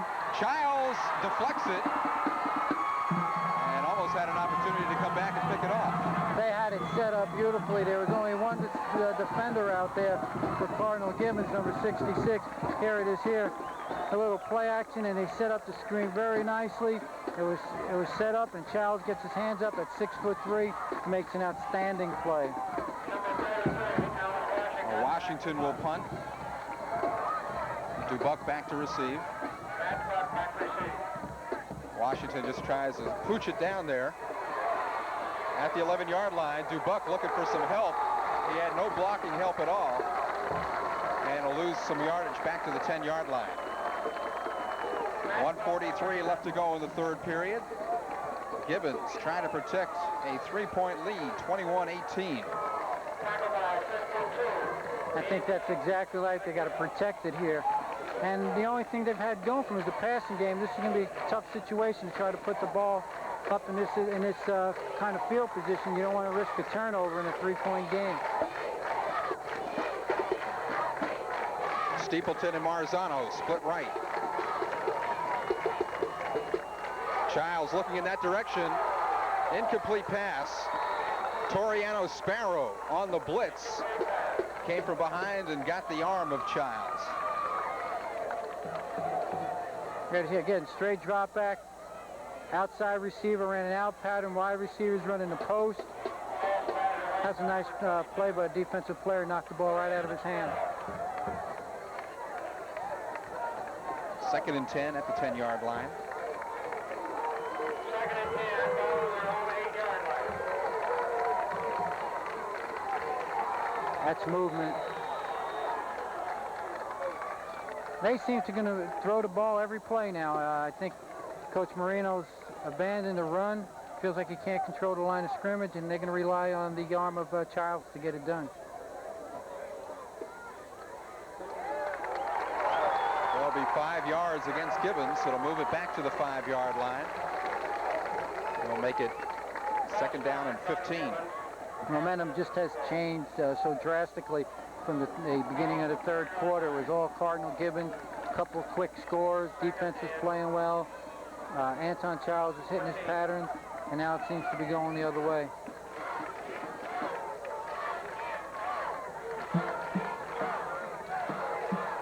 Well, the Redskins need a big play here, not only to get them out of trouble, but to try and pick up a 1st down. They're looking deep. Intercepted. And it is. This is Washington, who has been everywhere on the field today, making the interception back at the Gibbons 45. That isn't so bad, even though it was 2nd down. They're on their own 8-yard line. They drop back, and it's like a punt. 1st and 10. Throws it straight up in the air. Cardinal Gibbons 48-yard line. You got 2 defenders around. Those are the only ones that had a chance to get it. And Cardinal Gibbons, I think, came out as a benefactor on that play. Ball just inside the Gibbons 48. And counter G, big hole. Washington cuts it up. Oh, I was just about ready to say touchdown. And then arm came from the inside. Run by Washington up to the 41. Counter gap. The defensive end is so far upfield that the guard pulling just needs to hit him a little bit, and there's such a huge hole. Now the tackle's coming around, throwing on the corner, on the linebacker, excuse me. And only a couple of great defensive plays have saved touchdowns. 2nd down and 3 coming up. Allen wants to throw, has some rush, and throws it short of his intended receiver, Thorpe. Right there, Coach Morales tells you that. Morales, excuse me, feels like he can get the 1st down even on 3rd and 4. On a 3rd and 2, 2nd and 2, 2nd and 3 is usually a running situation where you want to get the 1st down. He went for a play where he felt like he can bust it, feeling that he can come back on 3rd down and pick up the 1st. Thorpe split way out to the side. I think he's trying to be unnoticed as he took about a 10-yard drop. Washington looking for a hole. Inside the 35, he's got the 1st down. He tripped over his own player that time, had a lot of field. Cardinal Gibbons players are playing hard. They're struggling to get to their positions to make the play. And here comes a graceful runner, puts a little move inside, good block there, and just outruns two defenders. Carry down to the 35 of the Redskins as Allen looks to the sideline for the play. And I think we're going to have time run out in the third quarter, and we do. 21-18, Gibbons hanging on, but Clewiston threatening. We'll be right back.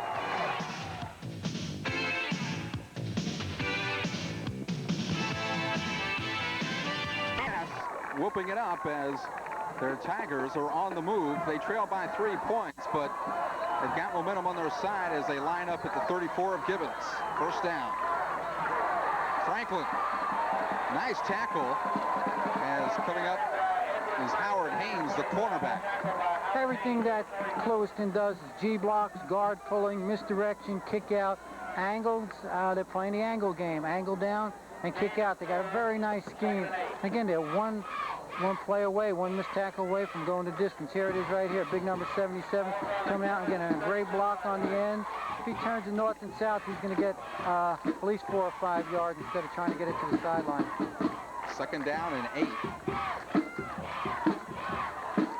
Washington, it's got a hole inside the 20, close to the 15. That's the counter gap again. Now they can't stop it right now. They got an excellent screen. Cardinal Gibbons is in that 6-1. They're pulling the guard again, kick out, tackles coming around, sealing the linebacker.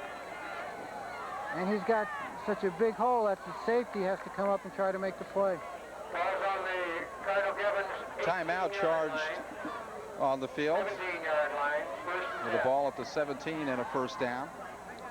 While we've got a moment, we'd like to tell you that this district football playoff game is sponsored by the Florida High School Activities Association.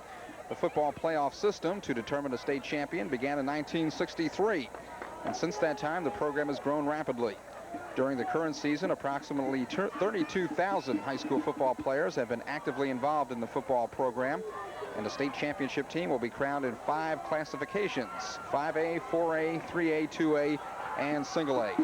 The primary purpose of this association is to serve the high school students of Florida through an educationally sound program of interscholastic activities sponsored and approved by the member schools. The Florida High School Activities Association annually sponsors a tournament series to determine a state champion in football, basketball, baseball, track, swimming, golf, tennis, wrestling, decathlon, heptathlon, cross-country, weightlifting, softball, volleyball, and soccer. Clewiston with a first down at the 17. Getting into the backfield that time, Rich King, number 61, helped earn the play upfield, along with Montoya Brown, who put the final touches on. Gibbons is going to have to gamble on defense. They just run like a little counter G again, the same play they've been running, but this time it's to the split inside. And the only way they have been able to stop it is from the backside. The point of attack is so well blocked that as soon as they get to the point of attack, they're into the secondary with a lead blocker. Just a yard pickup on the last play. Washington, he brings it inside the 15. Scott Provost, getting up from the bottom of the pile, made the first hit. This is a key situation in this football game right now. We're 3rd and 7. We got to stop. We got to put them in a 4th down situation. Whether Clewiston will go for the field goal after missing 3 extra points will be questionable. So right now, Cardinal Gibbons sideline, they got to be thinking 4 down territory, which causes a different defensive call right now. Good point, Ray. The Clewiston club has not kicked a field goal all season, so it's a pretty good bet that they would go for it on 4th down. A 4th down situation. Now they got Coach Morell's thinking, well, we got 7 yards and 2 down. What plays have been working for us on the ground. He's got that counter gap. That's been outstanding for him. And he's got the toss sweep. Those are the 2 plays I believe he's thinking of here right now. His pass patterns that have been big plays for him is the tight end on the quick out or the slot out and the wide receiver coming in. So there's really nothing that the Redskins can do as far as loading up on a play. There's nothing, no one single play that Clewiston has been going to. They've got them big yards. They've got 3, 4, 5 different plays that they've been able to execute well. Well, the counter gap is their big play. Right here, you're going to have to force them to put the ball in the air. I would think that Coach Morrell feels like at 2 downs he can make 7 yards the way they've been moving it. You got to come with the defense. You got to penetrate them. You got to make something happen in the backfield because their 2 guards are excellent. So it's going to be an interesting defense and offensive call right here.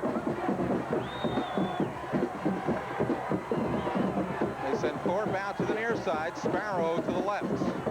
This is Franklin. He's got a big hole. Franklin going for the end zone. He's in. That's the first time they ran that play. 18-yard touchdown run.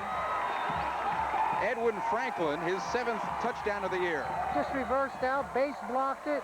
They pulled the guard, kicked out, same thing they have been doing, and just gave it to the fullback, a quick hitter.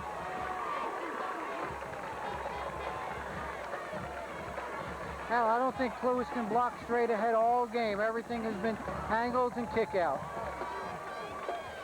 Well, the one thing that the Tigers haven't been able to do so far today is convert a point after. They've missed 2 kicking, and they've missed 1 on a pass attempt. They're going to go for 2 again here. They fake the toss sweep, look for the receiver in the end zone. He stays with it, out of bounds though. A good catch by Vernon Boyd, but his feet right on the end line. A nice play, good execution. Nice, and their fans are on their feet. They're sensing victory. They can feel the momentum that has changed, certainly offensively.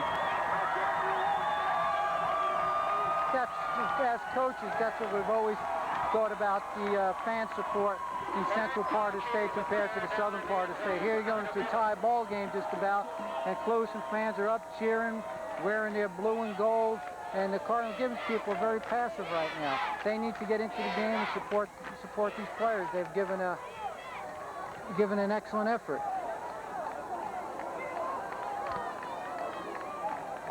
Player hurt on that last play is Eric Tachi, the safety. He was defending against Vernon Boyd on that 2-point pass attempt, and it looks like they're working on his left or right leg, maybe cramps in the calf area.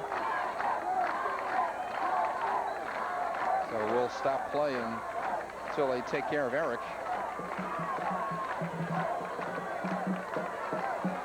Weather's starting to change a little bit, Ray. We had some scattered clouds when the day started. Now more like rain clouds coming in, and the breeze picking up, blowing from left to right as you look at the field. It was hot when the ball game started. Now there's a beautiful breeze and good football weather. I know the players are appreciating it down on the field. Clewiston fans are really into the game, Al. Well, they've got Eric Tachi out of the end zone, so we're set to play Dubuck and Provost back at their own 10-yard line to receive. Thorpe will kick off. Cardinal Gibbons needs good field position on this. And they should get it. Good bounce. Takes it at the 11. He's got a big hole. Big hole. Provost just lowers his head and brings it across the 35. He had a hole. He had to keep his head up here. One move to the left, and he might have been gone. The buck.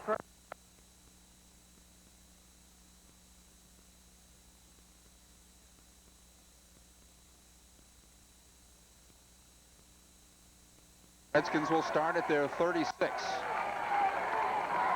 When they've been in the I formation, they've tried to run it. Only from the one back set have they tried to pass. Childs on the sneak. And not much there this time. They've shut that down now. That's the only running play they've had. And another Redskin injured. It's the center, Ray Sanchez, number 76.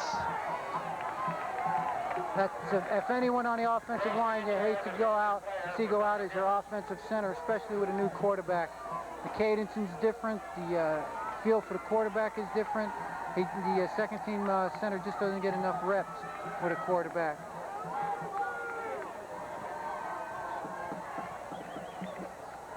That's 2 players down for Cardinal Gibbons, and then they're going to need everything they got to come from behind in this 3-point deficit. And I believe that Sanchez does the long snapping also on the field goal, which is very important at this point in the game. Looks to be his knee also. Over on the far sideline on the Gibbons bench, Matt Bassett and Walter Grant, the 2 place kickers, have been alternating, kicking into the net. Bassett handles the short field goals and the extra points, where Grant is the long field goal kicker. So 3-point difference. They're getting ready just in case.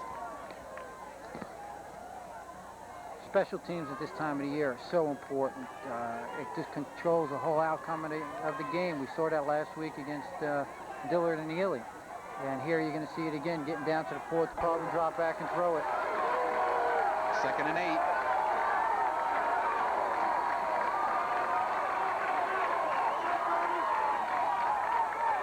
Childs has got time, and he's got a receiver. Had the first down. We'll see where they spot it, but he did have the first down came back. when he initially caught the ball. That was Anton Gill on the reception. They kept both backs in here for protection, split the backs, and just a quick little wide out post that they have been running. It's very effective.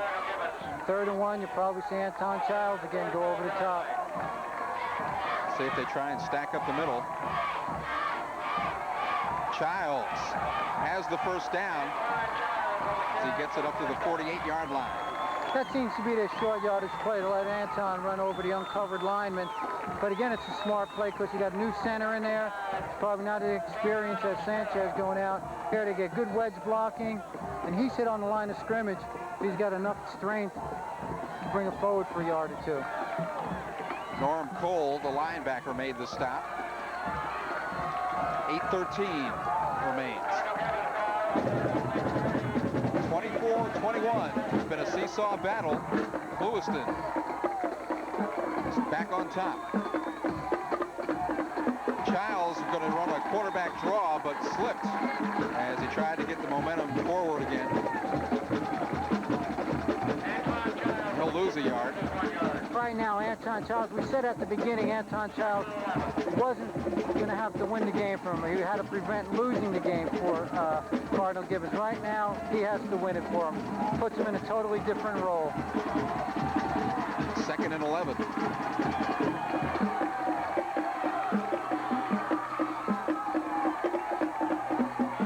Childs rolls out looking for room. Looking for Gregelis, the tight end, who had broken open, but the ball thrown a little bit too far. Anton's got to get composed now. They seem to be taking away his first receiver. He's trying to come back and look at his second one, and that's where he's kind of losing his composure. He's got to take his time. It's there. He's getting good protection. And this is a big 3rd down play right here.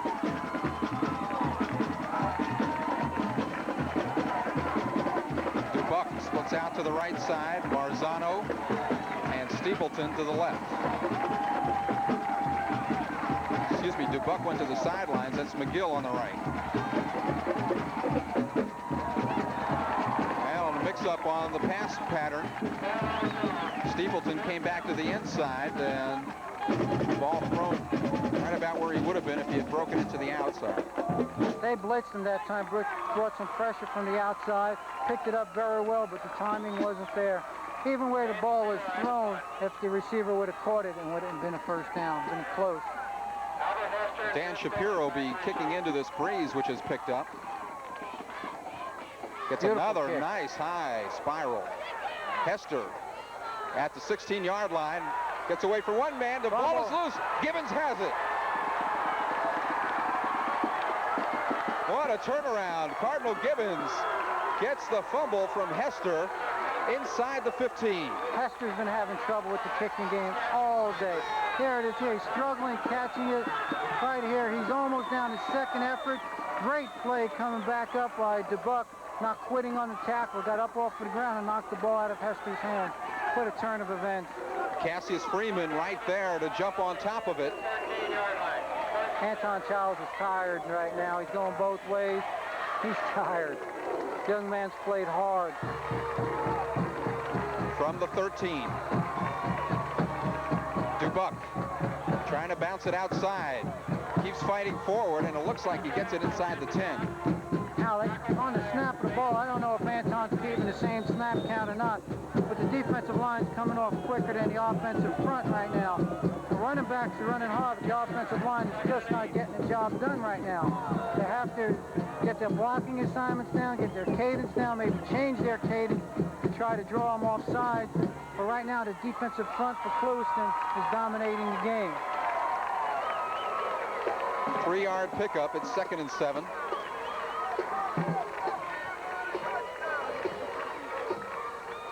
Dubuck again. Oh. Tripped up in the backfield by Howard Mitchell.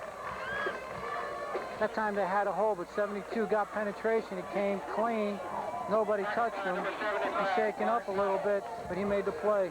There was a big hole, and Dubuck was ready to cut back.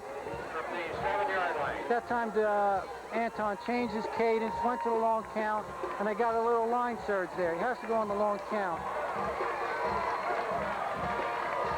3rd down at the 8-yard line.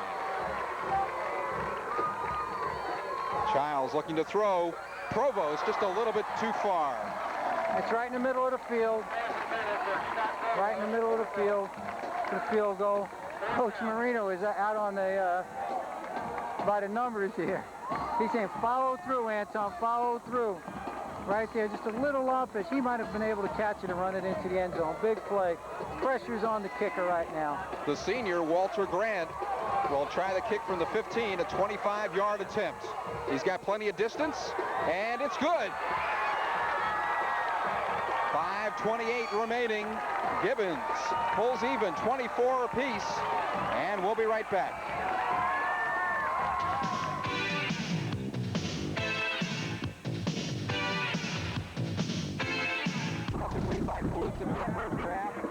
Gibbons fighting back to go ahead. Clewiston taking the lead, and now it's tied up again at 24 apiece.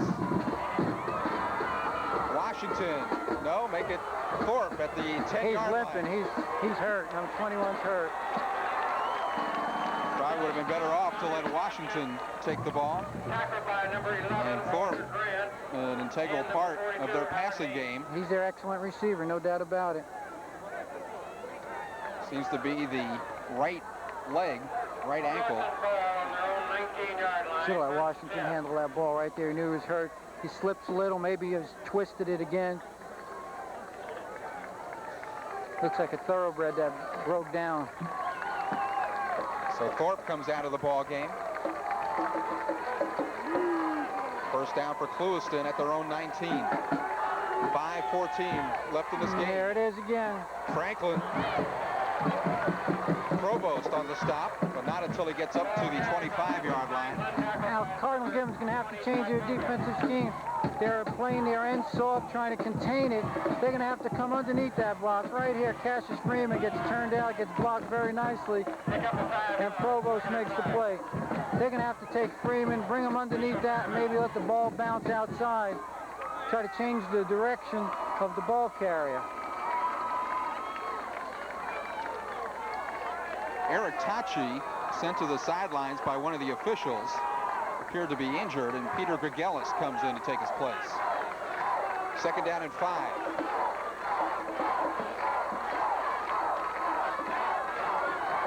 Washington picking his way through, close to the 30-yard line, and that's enough for a first down. Now what Gibbons is doing, they're bringing their ends right upfield. So anytime that Clewiston takes a guard and kicks him out, right here you see number 77, counter G that they've been running. There's such a big hole that's very difficult for the linebackers to fill.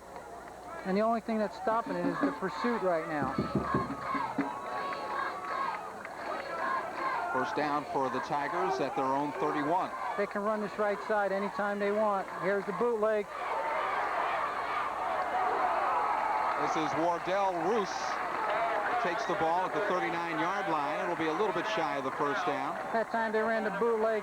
Cassius Freeman, the defensive end, came way inside the play. And the defensive tackle, number 61, had to contain it. Here it is. You see him logging Cassius right there. And 61 has to contain the play. That's not what you want defensively. 2nd and 1. Double wideouts to the left. There it is. Franklin knocks Scott Provost backwards for a couple of yards and has a first down at the 46. Defense for Cardinal Gibbons is getting abused here right now. Right here, you see again, kick out on Friedman. Big hole, and Provost has got to come up and support way inside. They're going to have to gamble out. They're going to have to come with a corner blitz. They're going to have to come with something to stop the momentum of Clewiston.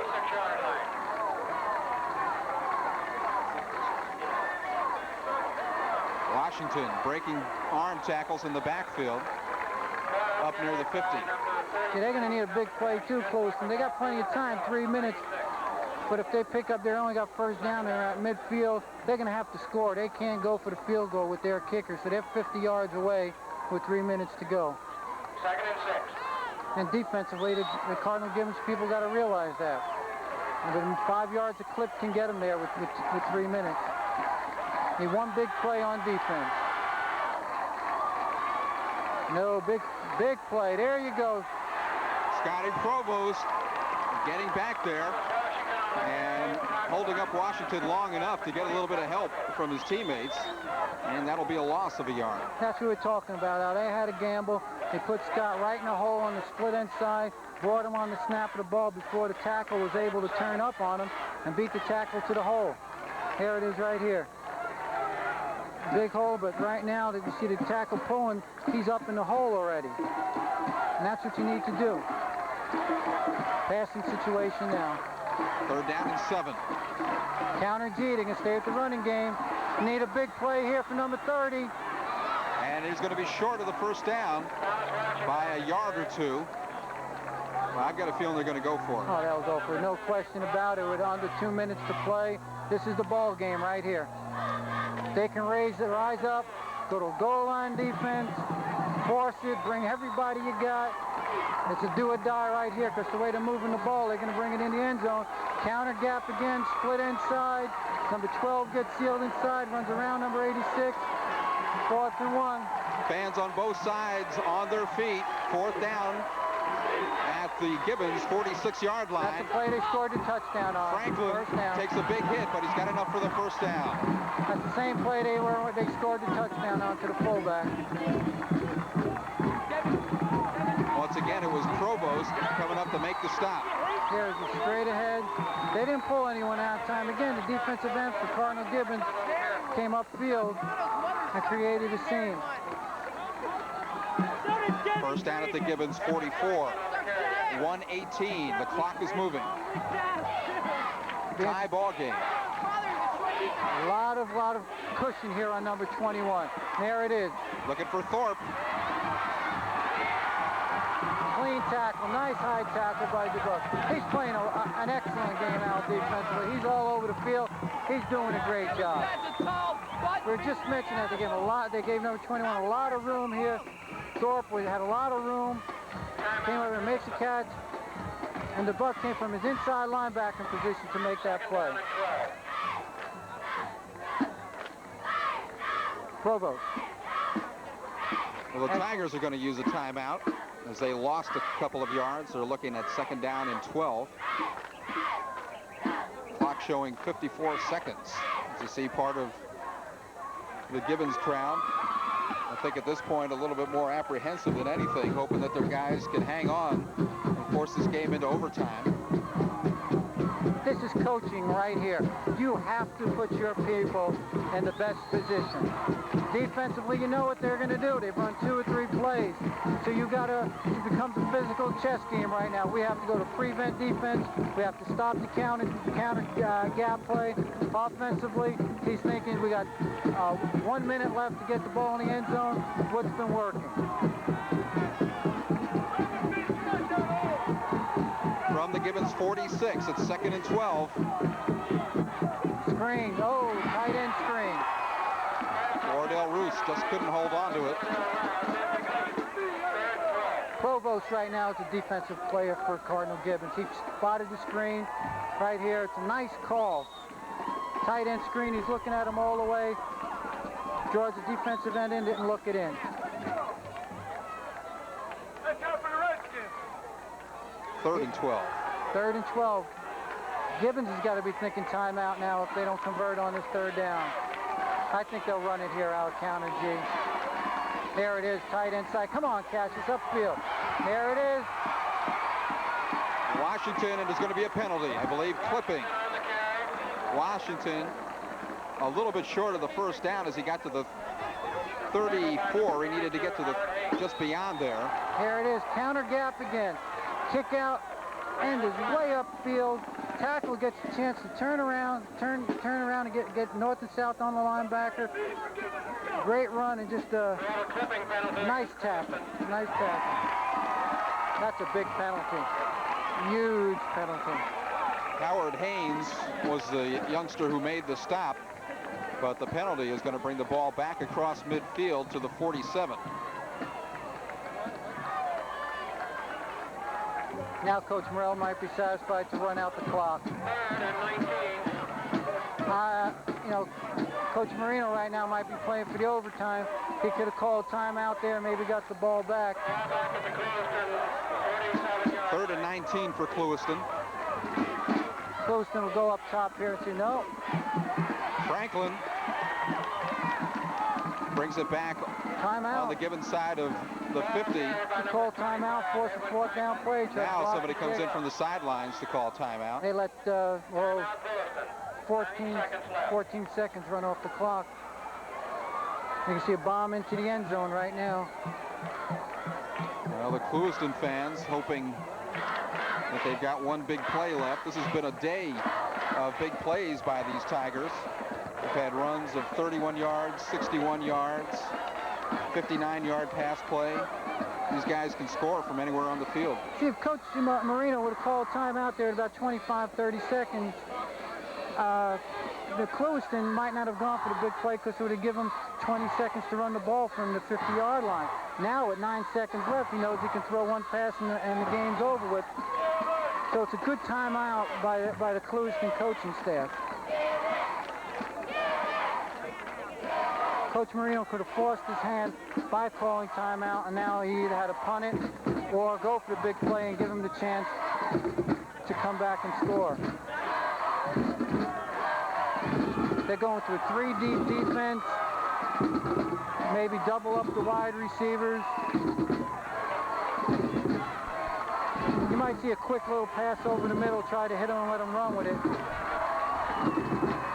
Well, this is it, 4th down from the 47-yard line, 9 seconds to play. Allen throws over the middle.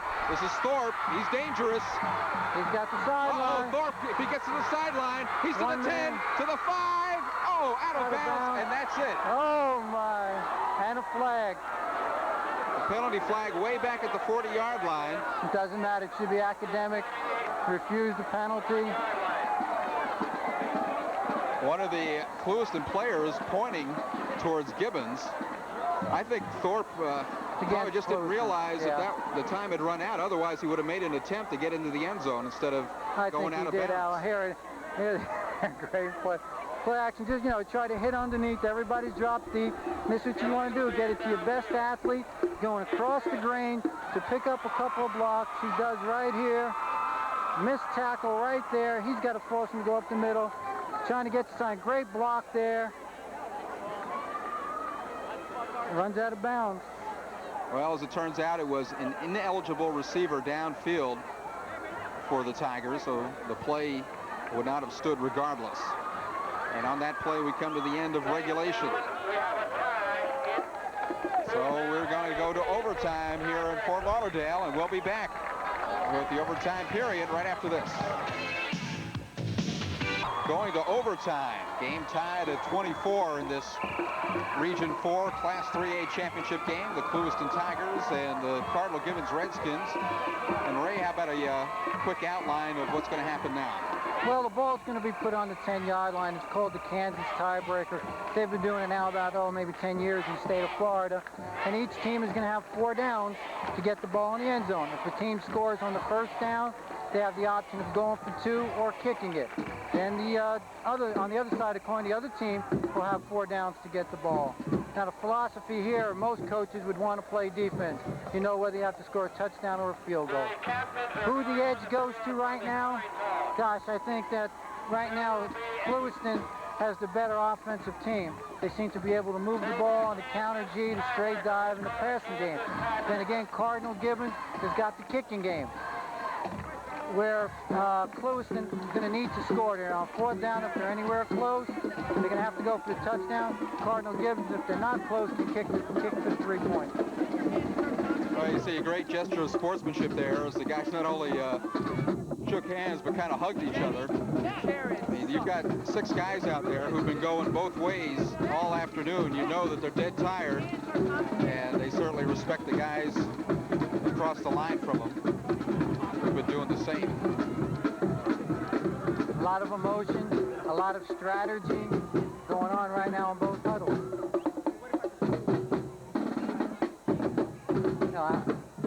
Clewiston has been there before. Coach Marino is a veteran coach, so you don't have 2 rookie coaches there that are going to make any harsh decisions. They'll probably play at this end of the field by the scoreboard.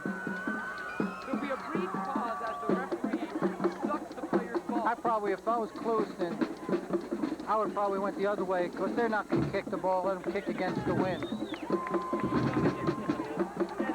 So Clewiston will have the first shot at the ball. Edge goes to Gibbons right now because they're on defense. Well, the tension's starting to build here in the stands. Both teams and both set of fans starting to anticipate that this game could come to an end very quickly. 2 plays, you have a touchdown, and then the other team turns the ball over. It could be over that quickly. Well, Clewiston's going to be all or nothing for them. Either they're going to go in with a 8-point lead, not a 3 or a 7.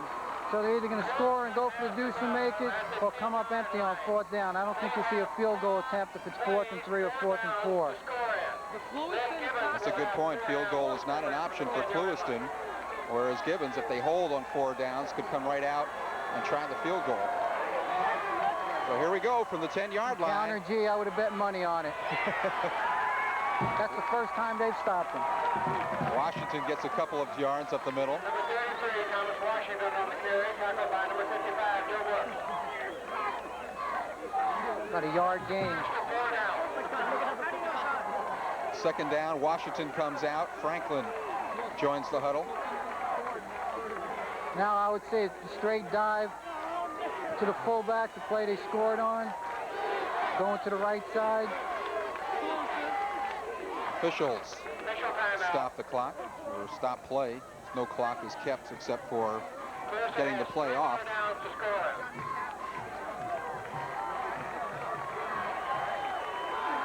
2nd and 9. Allen wants to throw over the middle, intended for Thorpe, but it looked like it was tipped. That was close. That'll be 3rd down. Allen really put some zip on that one as Thorpe, running from the wide out spot on the right, little short cross over the middle. You got to look at your 2 best athletes here now. Thomas, they have to get the ball in Thomas's hands. Gibbons uses a timeout. Now 4 plays have shrunk to 2. Now you're thinking offensively, we got to get it into the end zone. I need 2 plays that average 5 yards a carry for me. They shut down my best play so far, the counter G. They ran, he came back and ran his best pattern with the tight end out and the wide receiver over the middle. So he's run his 2 best plays. The next one you have to go to is back to the guard pulling on the right side here on the tight end side and giving it to the first back. Cardinal Gibbons has used one to regroup their players. Clemson has 1 timeout left and will attempt with their last 2 drives to score on the unstoppable Cardinal Gibbons red kit. Wheels are spinning at this time of the game on both sides. It's all turned into a game of cat and mouse right now.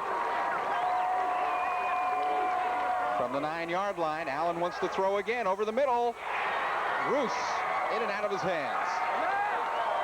Here it is, 4th down. If you had a field goal kicker, you would kick it, but they don't have one now, and this could, they are, I believe they're going for it. They're going to kick it. Now they're sending their special teams players on. Thorpe is the youngster who does the place kicking. We've seen him miss 2 extra point attempts. This one will be from a little bit beyond the 15-yard line, so a 25-yard attempt. They're trying to ice him here now, 2 out with a timeout. Thorpe came up limping too. Remember when he ran back that kickoff return? He limped over the middle, so he's not full go right now. Surprised to see Cardinal Gibbons waste their timeout. Not wasted in their point of view, but they might need it for the offense. He's probably telling them watch the fake. I was going to say, what's the possibility of faking it? I would think very good, but I don't know. The way 21 came out on the field, they didn't huddle up very much, put the block down, and right for. I think you're going to see the kick here. It's 9 yards. It might be a little too much to ask for on the fake. Edric Thomas will hold. 25-yard attempt. He's got the distance. It's good. Just gets in the left upright. It wasn't pretty. Didn't make it by much. So that makes the score 27-24 Clewiston. And now the ball will go over to Gibbons at the 10-yard line, and they will have 4 attempts. And yeah, they've got the upper hand right now. Even though they got the field goal, they get the touchdown, and it's all over. That's right.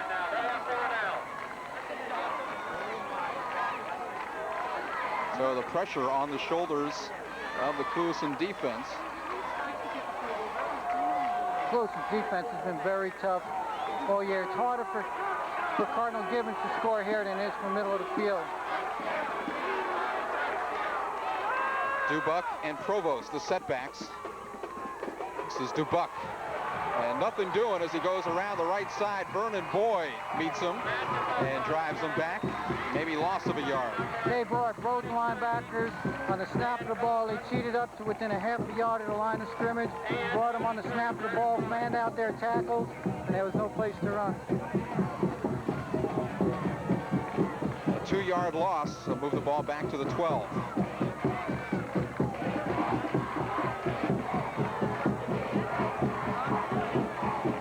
Stapleton and Snyder split out left. Childs, a little flip to Dubuck for Provost. Is he in? Yes! That's the ball game. Gibbons wins it.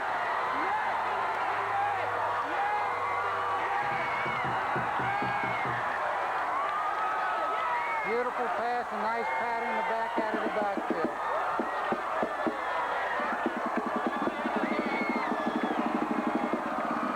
What an effort by Scott Provost. He was hit at about the 3-yard line, just kept going for the corner and got in. A great effort, great play, nice play selection.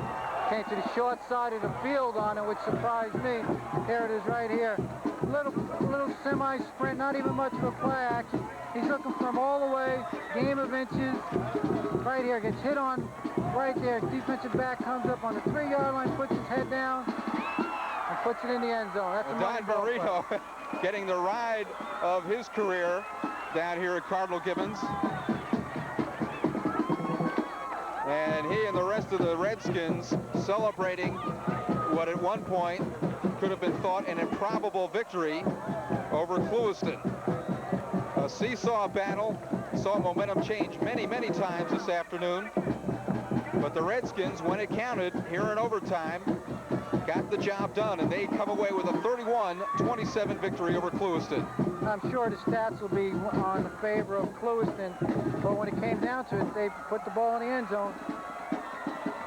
Well, let's take a timeout. Ray will try to work his way through the mob here and see if he can get a word with Don Marino. We'll be right back. 27 victory over the Clewiston Tigers, and Ray Buscemi down on the sidelines with a very happy, but I think has to be a very drained Don Marino of Cardinal Gibbons. Yeah, you can't tell from where we are. The right-hand corner. Coach, we're here with very jubilant Don Marino. Coach, a heck of a win. I'm going to keep my arm around him. I'm going to keep him from popping up and down. He's excited. I got to believe that this is probably the most exciting win that I've ever been involved in. I've had a lot of great wins during my 33 years, but this was certainly probably the greatest climax, because we certainly didn't expect to be able to come back after being down by 12 points, coming back, going ahead and going behind, and then having to make that 3 points that we got, and then got in the overtime, and they kicked that field goal, and we still felt good about it, but I felt, well, we'll have to go for a field goal and tie it up and give it another shot. But Antoine was on the money, hit Scott Provost with that perfect pass play and in the end zone, and all hell broke loose.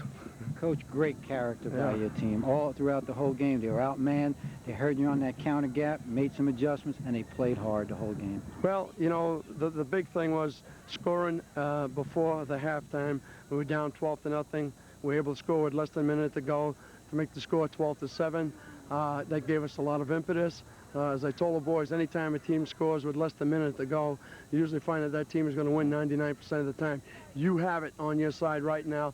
That team is going in there at halftime dejected, and when they come out in that third quarter, we can pounce on them right away, which is what we did. Went ahead, took control of the game. But they showed a lot of character. Also came back, went ahead, but our kids hung in there, like you said, and didn't quit. And then, boom, we finish up and we win the ball game, and it's like a dream. Well, Coach, one quick question. Anton Childs did exceptionally well the beginning of the third quarter, end of the second quarter. Drew Kemp is healthy next week. Who do you start? Drew Kemp will start at quarterback. He's been our quarterback all year long. He's done an excellent job. Antoine did a great job. He'll be right there ready to go in and help us if we need his help at quarterback. He is a very devastating defensive player, and having to play both ways today took a lot out of his game. There's no question he's a big league quarterback, but he's also valuable to us at defensive end. So we'll utilize our players as best we can to win a ball game next week. Coach, great victory, and we wish you the best down the road. Okay, thanks a lot. Well, let's turn our attention to our Fuddrucker Player of the Game.